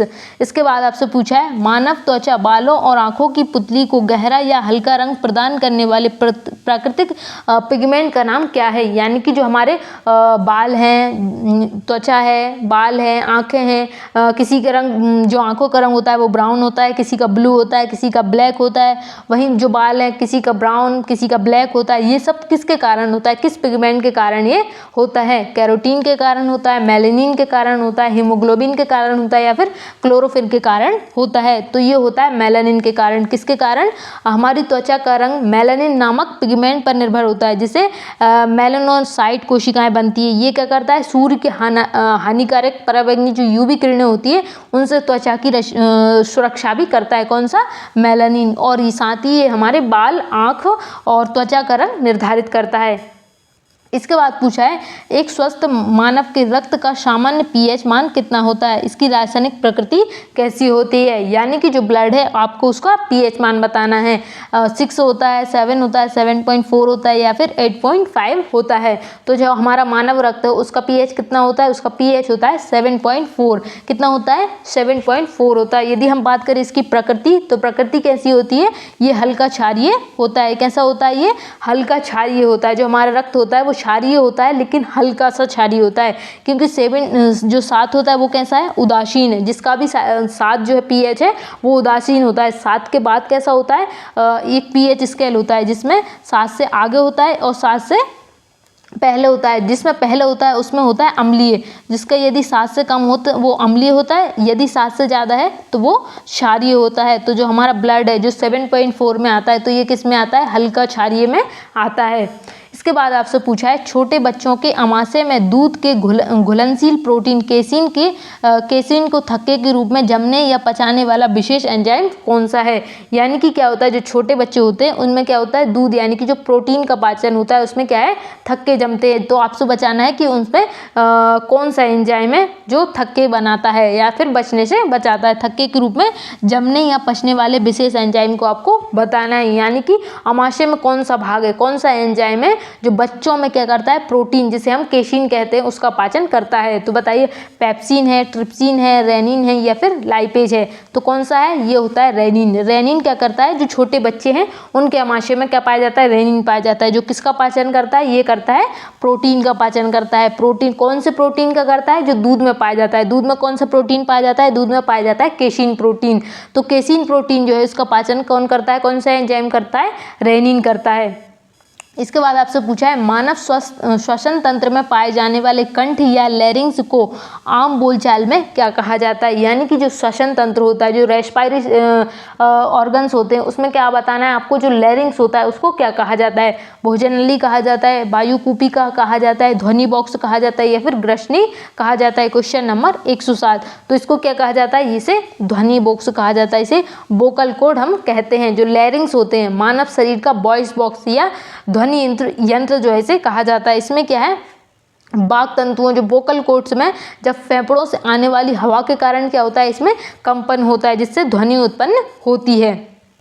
इसके बाद आपसे पूछा है मानव उत्सर्जन तंत्र में वृक्क द्वारा रक्त को छानकर आने वाला मुख्य नाइट्रोजन युक्त उत्सर्जी पदार्थ कौन सा है। यानी कि क्या होता है, जब जो वृक्क यानी कि जिसे हम किडनी कहते हैं, ये क्या करता है, रक्त को छानने का कार्य करता है, यानी कि फिल्ट्रेशन ऑफ ब्लड का कार्य करता है। कौन करता है, वृक्क करता है। तो इसके बाद जब इसको क्या होता है, ये फिल्टर कर देता है, तो जो नाइट्रोजन युक्त जो बेस बचता है उसको हम क्या कहते हैं, अमोनिया कहा जाता है, यूरिक अम्ल कहा जाता है, यूरिया कहा जाता है या फिर क्रिएटिनिन कहा जाता है, क्रिएटिनिन कहा जाता है। क्या कहा जाता है, तो जो नाइट्रोजन युक्त जो उत्सर्जी पदार्थ बचता है, जो बेस्ट प्रोडक्ट बचता है उसे हम यूरिया कहते हैं। क्या कहते हैं, उसे हम यूरिया कहते हैं। ब्लड को जो छानने के बाद जो इसका फिल्ट्रेशन होता है, इसके शुद्धिकरण के बाद जो बचता है उसे हम यूरिया कहते हैं। इसके बाद आपसे पूछा है यकृत में पाई जाने वाली वे विशेष कोशिकाएं कौन सी है जो बाहर से आने वाले हानिकारक बैक्टीरिया और पुरानी मृत कोशिकाओं को खाकर नष्ट करता है। यानी कि यकृत में ऐसा आपको बताना है कि कौन सा भाग है जो ये कार्य करता है। नेफ्रॉन करता है, कुफ्फर कोशिकाएं करती हैं, हाइपोटोसाइटस करता है, हेपेटोसाइटस करता है, न्यूरॉन करता है। तो क्या कौन है यकृत में, कौन सा अंग है जो क्या करता है, पुरानी मृत कोशिकाएं जो होती हैं उनको खाकर नष्ट कर देता है। साथ ही जो हानिकारक बैक्टीरिया होते हैं उनको भी ये नष्ट कर देता है। तो ये कार्य कौन करता है, ये करती है कुफ्फर कोशिकाएं। जो कुफ्फर सेल्स होती हैं ये कार्य करती हैं जो कि मृत कोशिकाओं को नष्ट कर देती हैं। इसके बाद आपसे पूछा है मानव शरीर में रक्त के अंदर कैल्शियम और फास्फेट के स्तर को बढ़ाने तथा हड्डियों से कैल्शियम निकालने वाला हार्मोन कौन सा है। यानी कि आपके शरीर में क्या, हमने कैल्शियम और फॉस्फेट की बात की थी, किस में पाया जाता है, ये हमारे हड्डियों में और हमारे दांत में मुख्य रूप से पाया जाता है कैल्शियम और फास्फेट। तो इसको बढ़ाने वाला हार्मोन कौन सा है, आपको इसका नाम बताना है। इंसुलिन है, थायरॉक्सिन है, पैराथायराइड हार्मोन है या फिर मेलाटोनिन है। Question number 110। तो कौन सा हार्मोन है, तो इसमें पाया जाता है पैराथायराइड हार्मोन। कौन सा हार्मोन, पैराथायराइड हार्मोन। ये क्या करता है, हमारे शरीर में कैल्शियम और फॉस्फेट के स्तर को बढ़ाने का कार्य करता है। नेक्स्ट आपसे पूछा है मानव रक्त के निर्जीव हिस्से प्लाज्मा में केवल जल की मात्रा लगभग कितने प्रतिशत होती है। यानी कि जो रक्त होता है उसमें क्या पाया जाता है, प्लाज्मा पाया जाता है। तो उसमें आपको बताना है कि प्लाज्मा में जो है कितना जो है जल पाया जाता है, उसमें कितने मात्रा जो है जल की होती है। 50% होती है, 90 से 92% होती है, 60% होती है या फिर 10% होती है। तो आपको क्या बताना है, प्लाज्मा में क्या बताना है, पानी जो जल होता है उसकी मात्रा बतानी है। तो कितनी होती है ये, 90 से 92% जो है होती है। किसमें, प्लाज्मा में जो रक्त की मात्रा है वो इतनी पाई जाती है। रक्त के कुल आयतन का लगभग 55% भाग। यदि हम बात करें ब्लड, तो ब्लड में प्लाज्मा कितना पाया जाता है, तो 55% जो है हमारे ब्लड में प्लाज्मा पाया जाता है। इसमें से लगभग 90 से 92 भाग केवल जल होता है, जबकि शेष 8 से 10% जो भाग होता है उसमें प्रोटीन जैसे एल्ब्यूमिन है, ग्लोबिन है, फाइब्रोनोजन है, ग्लूकोज, खनिज, ये सब हमारे 8 से 10% जो ब्लड है उसमें पाया जाता है।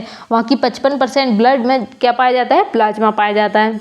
इसके बाद आपसे पूछा है हृदय की मांसपेशियों तक शुद्ध रक्त पहुंचाने वाली धमनियों में रुकावट आने के कारण होने वाले हार्ट अटैक को डॉक्टरी भाषा में क्या कहा जाता है। यानी कि क्या होता है, जो रक्त होता है वो धमनियों में क्या हो जाता है, धमनियों में रुकावट आ जाती है, यानी कि धमनियों के अंदर वो जम जाता है, जिसके कारण क्या होता है, आप हार्ट अटैक के शिकार होते हैं। तो उसको ही हम क्या डॉक्टरी भाषा में क्या कहा जाता है, ये प्रश्न आपसे पूछा है। मायोकार्डियक इन्फेक्शन कहा जाता है, या फिर एनीमिया कहा जाता है, उच्च रक्तचाप कहा जाता है, या फिर कार्डियक अरेस्ट कहा जाता है। तो बताइए जो हार्ट अटैक होता है उसको हम क्या कहते हैं, तो उसको हम कहते हैं मायोकार्डियल, क्या कहा जाता है उसे, मायोकार्डियल इन्फेक्शंस कहा जाता है। क्या कहा जाता है, मायोकार्डियल इन्फेक्शन जो है इसको कहा जाता है।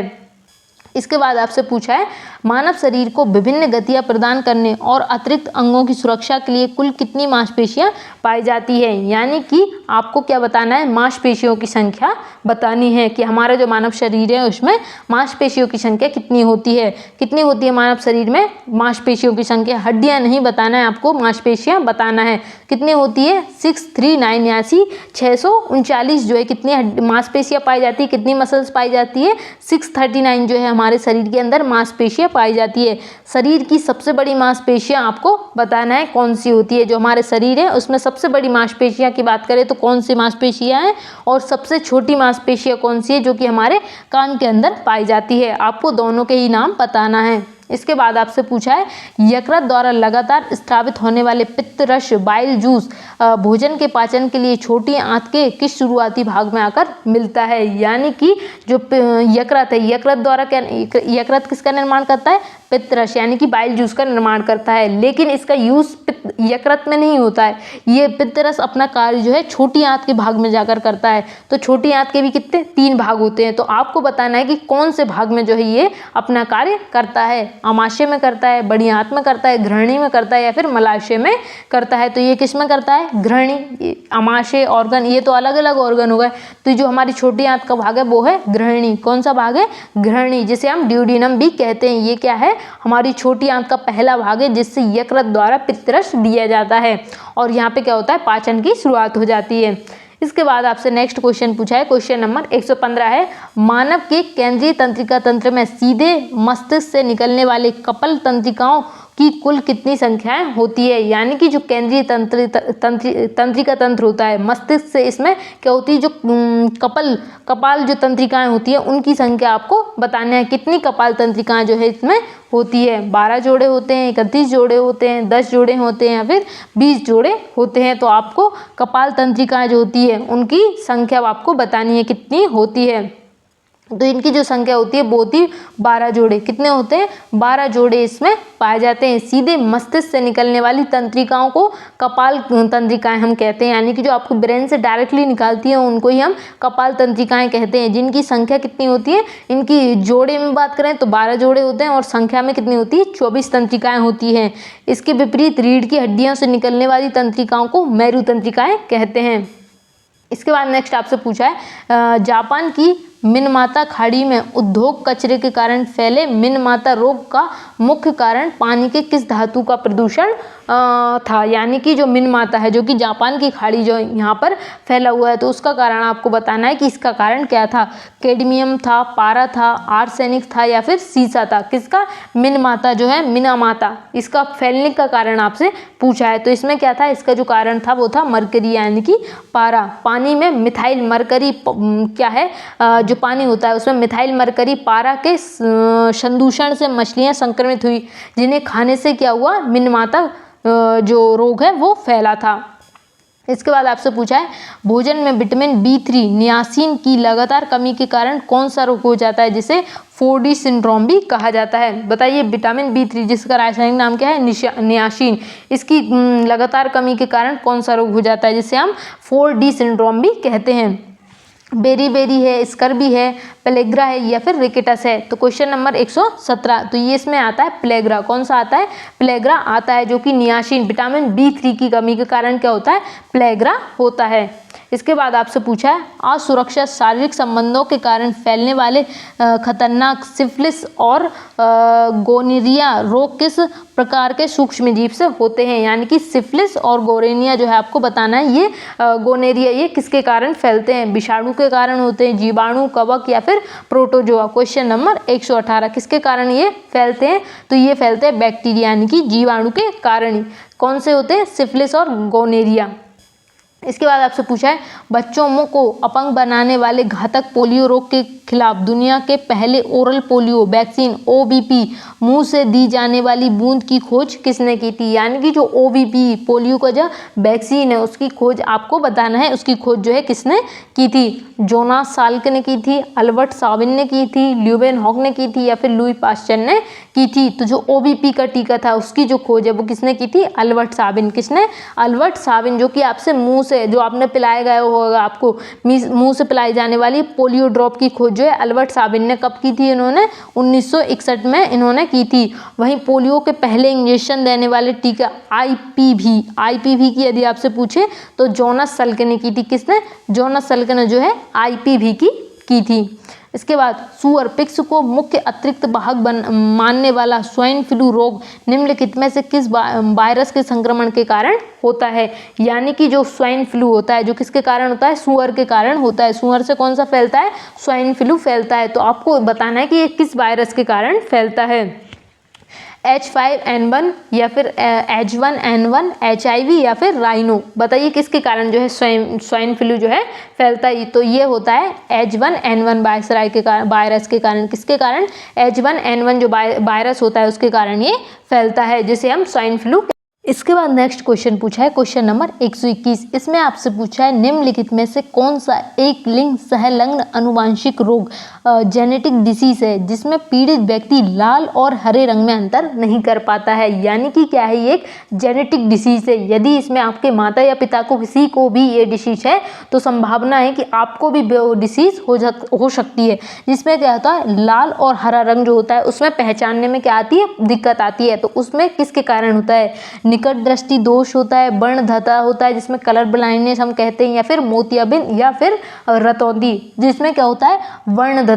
यानी कि इसमें क्या होता है, कलर ब्लाइंडनेस जिसे हम कहते हैं। इसमें क्या होता है, आप लाल और हरे रंग में अंतर नहीं कर पाते हैं, यानी कि आप इसे पहचान नहीं पाते हैं। ये कैसी डिसीज़ है, तो ये एक जेनेटिक डिसीज़ है। यदि आपसे पूछे कलर ब्लाइंडनेस कैसी डिसीज़ है तो आपको बताना है कि ये जेनेटिक डिसीज़ है। इसके बाद नेक्स्ट है क्वेश्चन नंबर 122। छोटे बच्चों में खसरा, गलसुआ और रुबेला जैसी घातक संक्रमण बीमारी से बचने के लिए कौन सा संयुक्त टीका लगाया जाता है। यानी कि इन तीनों के लिए एक टीका लगाया जाता है, खसरा के लिए, गलसुआ के लिए और रुबेला के लिए। तो कौन सा टीका है जो लगाया जाता है, DPT का लगाया जाता है, MMR का लगाया जाता है, BCG का लगाया जाता है या फिर हेपेटाइटिस का लगाया जाता है। हमने इस क्लास में जो है बहुत सारे टीके कवर कर लिए हैं। तो यदि अब आपके एग्जाम में जो है टीके से किसी भी प्रकार का प्रश्न आता है तो आप उसको कर लेंगे। तो इसमें कौन सा लगता है, इसमें लगता है MMR का टीका। कौन सा, जिसे हम MMR वैक्सीन भी कहते हैं। कौन सा टीका लगता है इसमें, MMR का जो है टीका लगता है। नेक्स्ट क्वेश्चन की बात करें तो आपसे पूछा है शरीर में बिलिरुबिन नामक पीले पिगमेंट की मात्रा बढ़ जाने से होने वाला पीलिया रोग किस अंग की खराबी को दर्शाता है। यानी कि सबसे पहला प्रश्न तो ये है कि बिलिरुबिन, यदि आपके शरीर में बिलिरुबिन की मात्रा बढ़ जाती है, जो कि कैसा पिगमेंट है, ये एक पीला पिगमेंट है, यदि बिलिरुबिन की मात्रा आपके शरीर में बढ़ जाती है तो आप क्या हो जाता है, आपको जॉन्डिस यानी कि आपको पीलिया हो जाता है। तो इसमें कौन सा अंग प्रभावित होता है, क्या फेफड़े होते हैं, यकृत होता है, हृदय होता है या फिर किडनी होता है। तो जब हम जॉन्डिस होता है, हमें पीलिया होता है, तो इसमें क्या प्रभावित होता है, हमारा यकृत, जो लीवर होता है, ये प्रभावित होता है। पीलिया यानी कि जॉन्डिस मुख्य रूप से यकृत यानी कि लीवर के संक्रमण या सुचारू रूप से कार्य न करने के कारण होता है। जब लीवर रक्त से बिलिरुबिन को छानकर पित्त में नहीं बदल पाता है तो ये पीला पिगमेंट पूरे शरीर में क्या है, फैल जाता है, जिससे हमारा शरीर भी पीला पड़ जाता है। इसके बाद आपसे पूछा है फेफड़ों के अंदर वायु कोष्ठक में पानी और मवाद भर जाने के कारण सांस लेने में तीव्र तकलीफ देने वाला निमोनिया रोग किसके कारण होता है। यानी कि निमोनिया से, जब हमें निमोनिया की जब हम शिकार होते हैं तो कौन सा अंग प्रभावित होता है, तो इसमें होता है फेफड़े हमारे प्रभावित होते हैं, क्योंकि इसमें क्या होता है, जो वायु कुफिकाएँ होती है, जो वायु कोष्ठक होते हैं, जिसमें क्या होता है, वायु कोष्ठक जो होते हैं फेफड़ों में पाए जाते हैं, तो इसमें पानी भर जाता है, तो इसमें क्या हो जाता है, हम निमोनिया का शिकार हो जाते हो। आपको बताना है कि इसमें किसके कारण होता है, ये जीवाणु, प्रोटोजोआ, विषाणु या फिर कवक के कारण होता है। तो किसके कारण होता है, क्वेश्चन नंबर 124 आपको बताना है किसके कारण जो है ये होता है। इसका सही जवाब बताइए। तो इसका जो सही जवाब है वो है जीवाणु के, ये किसके कारण होता है, ये जीवाणु के कारण होता है। स्ट्रेप्टोकोकस क्या होता है, स्ट्रेप्टोकोकस न्यूमोनी जो होता है, इसके कारण, जीवाणु के कारण ये होता है। इसके बाद आपको बताना है इतिहास में काली मौत यानी कि ब्लैक डेथ के नाम से प्रसिद्ध भयानक महामारी प्लेग का मुख्य रोगजनक जीवाणु कौन सा है। यानी कि आपको बताना है प्लेग जो बीमारी होती है, जिसे हम काली मौत यानी कि ब्लैक डेथ के नाम से भी जानते हैं, कौन सी, प्लेग बीमारी। तो ये किससे होता है, ये पहली बात तो ये जीवाणु से होता है, लेकिन आपको क्या है, इसके जीवाणु का नाम बताना है। क्वेश्चन नंबर 125 ब्रिबोलियो कोलेरी होता है, सल्मोनेला टाइफी होता है या फिर यार्सिनिया पेसिटस होता है, माइक्रो बैक्टीरियम होता है। तो किसके कारण होता है, ये प्लेग जो है जीवाणु के कारण होता है, लेकिन कौन सा होता है इसमें, तो इसमें होता है यार्सिनिया पेसिटस। क्या होता है, यार्सिनिया पेसिटस के कारण ये होता है। इस जीवाणु के कारण जो है हम प्लेग के शिकार होते हैं, जिसे हम काली मौत भी कहते हैं। इसके बाद नेक्स्ट आपसे पूछा है प्रकृति में पाए जाने वाले सभी प्राकृतिक शर्कराओं में से सबसे मीठी प्राकृतिक शर्करा कौन सी है, जो शहद और मीठे फलों में प्रचुर मात्रा में मिल जाती है। तो आपको जो है सबसे मीठी शर्करा का नाम बताना है। ग्लूकोज है, सुक्रोज है, फ्रक्टोज है या फिर लैक्टोज है। तो यदि हम बात करें सबसे मीठी शर्करा तो वो है फ्रक्टोज। कौन सी, फ्रक्टोज शर्करा, जो कि फल में पाई जाती है, शहद, इन सब में पाई जाती है, जो कि सबसे मीठी शर्करा है। इसके बाद नेक्स्ट क्वेश्चन आपसे पूछा है निम्नलिखित में से कौन सा विटामिन शरीर में भोजन से कैल्शियम को अवशोषित करके हड्डियों और दांतों तक पहुंचाने का कार्य करता है। यानी कि जब हम कौन सा विटामिन ये कार्य करता है कि जब हम भोजन करते हैं उसमें कैल्शियम को, जैसे हमने भोजन किया उसमें क्या है, कैल्शियम है, तो उस कैल्शियम को अवशोषित करके हमारी हड्डियों और दांतों तक पहुंचाने का कार्य कौन सा विटामिन करता है। विटामिन ए करता है, विटामिन सी करता है, विटामिन ई करता है या फिर विटामिन डी करता है। तो विटामिन डी, कौन सा, विटामिन डी वास्तव में शरीर में से एक हार्मोन की तरह काम करता है। इसका मुख्य कार्य हमारी छोटी आंत में भोजन से कैल्शियम और फास्फोरस को अवशोषित करता है, इसकी, और ये क्या करता है, हड्डियों और दांतों तक पहुंचाने का कार्य करता है। इसके बाद आपसे पूछा है क्वेश्चन नंबर 128 भोजन में प्रोटीन के साथ साथ कुल कैलोरी ऊर्जा को भी अत्यधिक और लंबे समय तक कमी रहने से बच्चों में कौन सा सूखा रोग हो जाता है। यानी कि जो भोजन हम करते हैं उसमें प्रोटीन के साथ साथ कुछ कैलोरी ऊर्जा को भी अत्यधिक और लंबे समय तक कमी रहने के कारण, यानी कि आपको बताना है किसकी कमी के कारण जो है सूखा रोग हो जाता है। क्वेश्चन है, मरस्मस है, स्कर्वी है या फिर घेंगा है। क्वेश्चन नंबर 128 तो इसमें आता है हमारा मरस्मस। क्या आता है, मरस्मस आता है। इसके कारण क्या होता है, सूखा रोग हो जाता है। जब बच्चों को पर्याप्त प्रोटीन और कार्बोहाइड्रेट दोनों ही नहीं मिलते हैं तो वो मरास्मस यानी मरास्मस का जो है शिकार हो जाते हैं। इसके बाद आपसे पूछा है मानव शरीर में हीमोग्लोबिन के निर्माण के लिए आवश्यक मुख्य खनिज लोहा या आयरन की कमी के कारण कौन सा रोग हो जाता है। यानी कि हीमोग्लोबिन में क्या पाया जाता है, हमने देखा था आयरन पाया जाता है, लेकिन जब हमें आयरन यानी कि लोहा की कमी हो जाती है तो हम किसका शिकार हो जाते हैं, रिकेटस का हो जाते हैं, या फिर रक्त अल्पता एनीमिया का हो जाते हैं, गलकंड या फिर बेरी रोग का शिकार हो जाते हैं। तो आपको बताना है आयरन की कमी से हम हो जाते हैं एनीमिया का शिकार। किसका, एनीमिया का शिकार, जिसमें रक्त अल्पता यानी कि एनीमिया में हो जाता है खून की कमी हो जाती है, जिसे हम रक्त अल्पता भी कहते हैं। तो हम किसका, आयरन की कमी से हमें क्या हो जाता है, एनीमिया का जो रोग है वो उसके शिकार हम हो जाते हैं। इसके बाद आपसे पूछा है मानव शरीर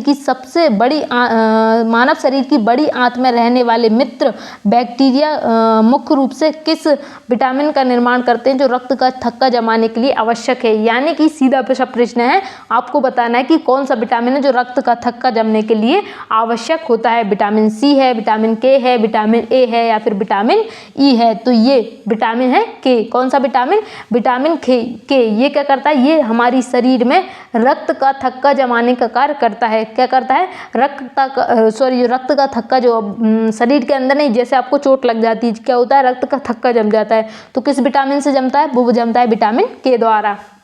इसके बाद आपसे पूछा है दूध में पाई जाने वाली मुख्य डाइसैकेराइड शर्करा कौन सी है जिसे आम बोलचाल में दुग्ध शर्करा भी कहा जाता है। बताइए कौन सी डाइसैकेराइड शर्करा है जो दूध में पाई जाती है। थाइमिन है, राइबोफ्लेविन है, पाइरिडॉक्सिन है या फिर बायोटीन है। बताइए कौन सी शर्करा है जो हमारे दूध में पाई जाती है। तो ये है, कौन सी शर्करा है आपको बताना है। क्वेश्चन नंबर 131, ये होती है लैक्टोज। इनमें से कोई नहीं। कौन सी शर्करा पाई जाती है, डाइसैकेराइड शर्करा, ये पाई जाती है लैक्टोज। कौन सी पाई जाती है, लैक्टोज पाई जाती है। कौन सी पाई जाती है, लैक्टोज शर्करा जो कि हमारे दूध में पाई जाती है। दूध का जो हल्का मीठापन होता है वो इसी के कारण होता है। इसके बाद है विटामिन B2 का रासायनिक नाम क्या है जिसकी कमी से जीभ पर छाले पड़ना और होठों के कोनों का फटना जैसे लक्षण दिखाई देते हैं। यानी कि जब आपको मुंह में छाले हो जाते हैं, किसके कारण होते हैं, विटामिन B2 की कमी के कारण होते हैं। तो आपको क्या है, इसका रासायनिक नाम बताना है। क्वेश्चन नंबर 132 जो है हमारा भी चल रहा है। तो ये कौन सा है, थाइमिन है, राइबोफ्लेविन है, पाइरिडॉक्सिन है या फिर बायोटीन है। तो ये किसके कारण होता है, किस विटामिन B2 का रासायनिक नाम क्या है, तो इसका जो रासायनिक नाम है वो है राइबोफ्लेविन। क्या है, राइबोफ्लेविन जो है विटामिन B2 का रासायनिक नाम है, जो कि हमारे जीभ पर छाले पड़ते हैं वो इसी विटामिन की कमी के कारण होते हैं। इसके बाद आपसे पूछा है निम्नलिखित में से कौन सा फल विटामिन सी एस्कॉर्बिक एसिड का सबसे समृद्ध और सर्वोत्तम प्राकृतिक स्रोत माना जाता है जो गर्म करने पर नष्ट हो जाता है। बताइए विटामिन सी का रासायनिक नाम जो है वो है एस्कॉर्बिक एसिड। तो बताइए कौन सा है जो नष्ट हो जाता है, दूध है, पका आम है, आंवला है या फिर केला है। तो किसका जो है विटामिन सी का सबसे उत्तम स्रोत कौन सा है, दूध है, पका हुआ आम है, आंवला है या फिर केला है। तो आपको पता है जो विटामिन सी है, जो एस्कॉर्बिक एसिड है, ये किस में पाया जाता है, ये खट्टे फलों में पाया जाता है। तो खट्टा फल कौन सा है, आंवला। तो सबसे प्रचुर मात्रा में जो है ये आंवला के अंदर पाया जाता है। नेक्स्ट आपसे पूछा है हमारे शरीर की मांसपेशियां नई कोशिकाओं और टूटे हुए ऊतकों के निर्माण के लिए जिम्मेदार प्रोटीन की सबसे छोटी संरचनात्मक इकाई क्या है। यानी कि आपको सीधा सा प्रश्न आपसे पूछा है कि आपको प्रोटीन की जो है इकाई बताना है। फैटी एसिड है, अमीनो अम्ल है, ग्लूकोज है या फिर न्यूक्लियोटाइड है। तो क्या है, क्वेश्चन नंबर 134 हमारा चल रहा है, आपको बताना है इसमें। तो ये है अमीनो अम्ल। क्या है, अमीनो अम्ल। अमीनो अम्ल जो है प्रोटीन का सबसे छोटा रूप है प्रोटीन का। क्या है, अमीनो अम्ल, जिसे हम प्रोटीन की संरचनात्मक इकाई भी कहते हैं। नेक्स्ट और लास्ट क्वेश्चन नंबर 135, ये आपका आज का लास्ट क्वेश्चन है जिसमें आपसे पूछा है अनुवांशिक रूप से संबंधित गोल्ड राइस में से किस विटामिन की प्रचुरता होती है जो आंखों के अंधेपन को रोकने में मददगार होता है। इसका आंसर आपको मुझे कमेंट में बताना है। और आज की क्लास आपको कैसी लगी बताना है, और साथ में आपको फिजिक्स या केमिस्ट्री जो भी मैराथन चाहिए आप मुझे बता देना, हम नेक्स्ट क्लास उसी की करेंगे। तो आज की क्लास भी आपको मुझे बताना है कैसी लगी। यदि आप अच्छा रिस्पॉन्स करेंगे तो हम जल्दी इसकी नेक्स्ट मैराथन में मिलेंगे। तो मिलते हैं नेक्स्ट क्लास में। धन्यवाद।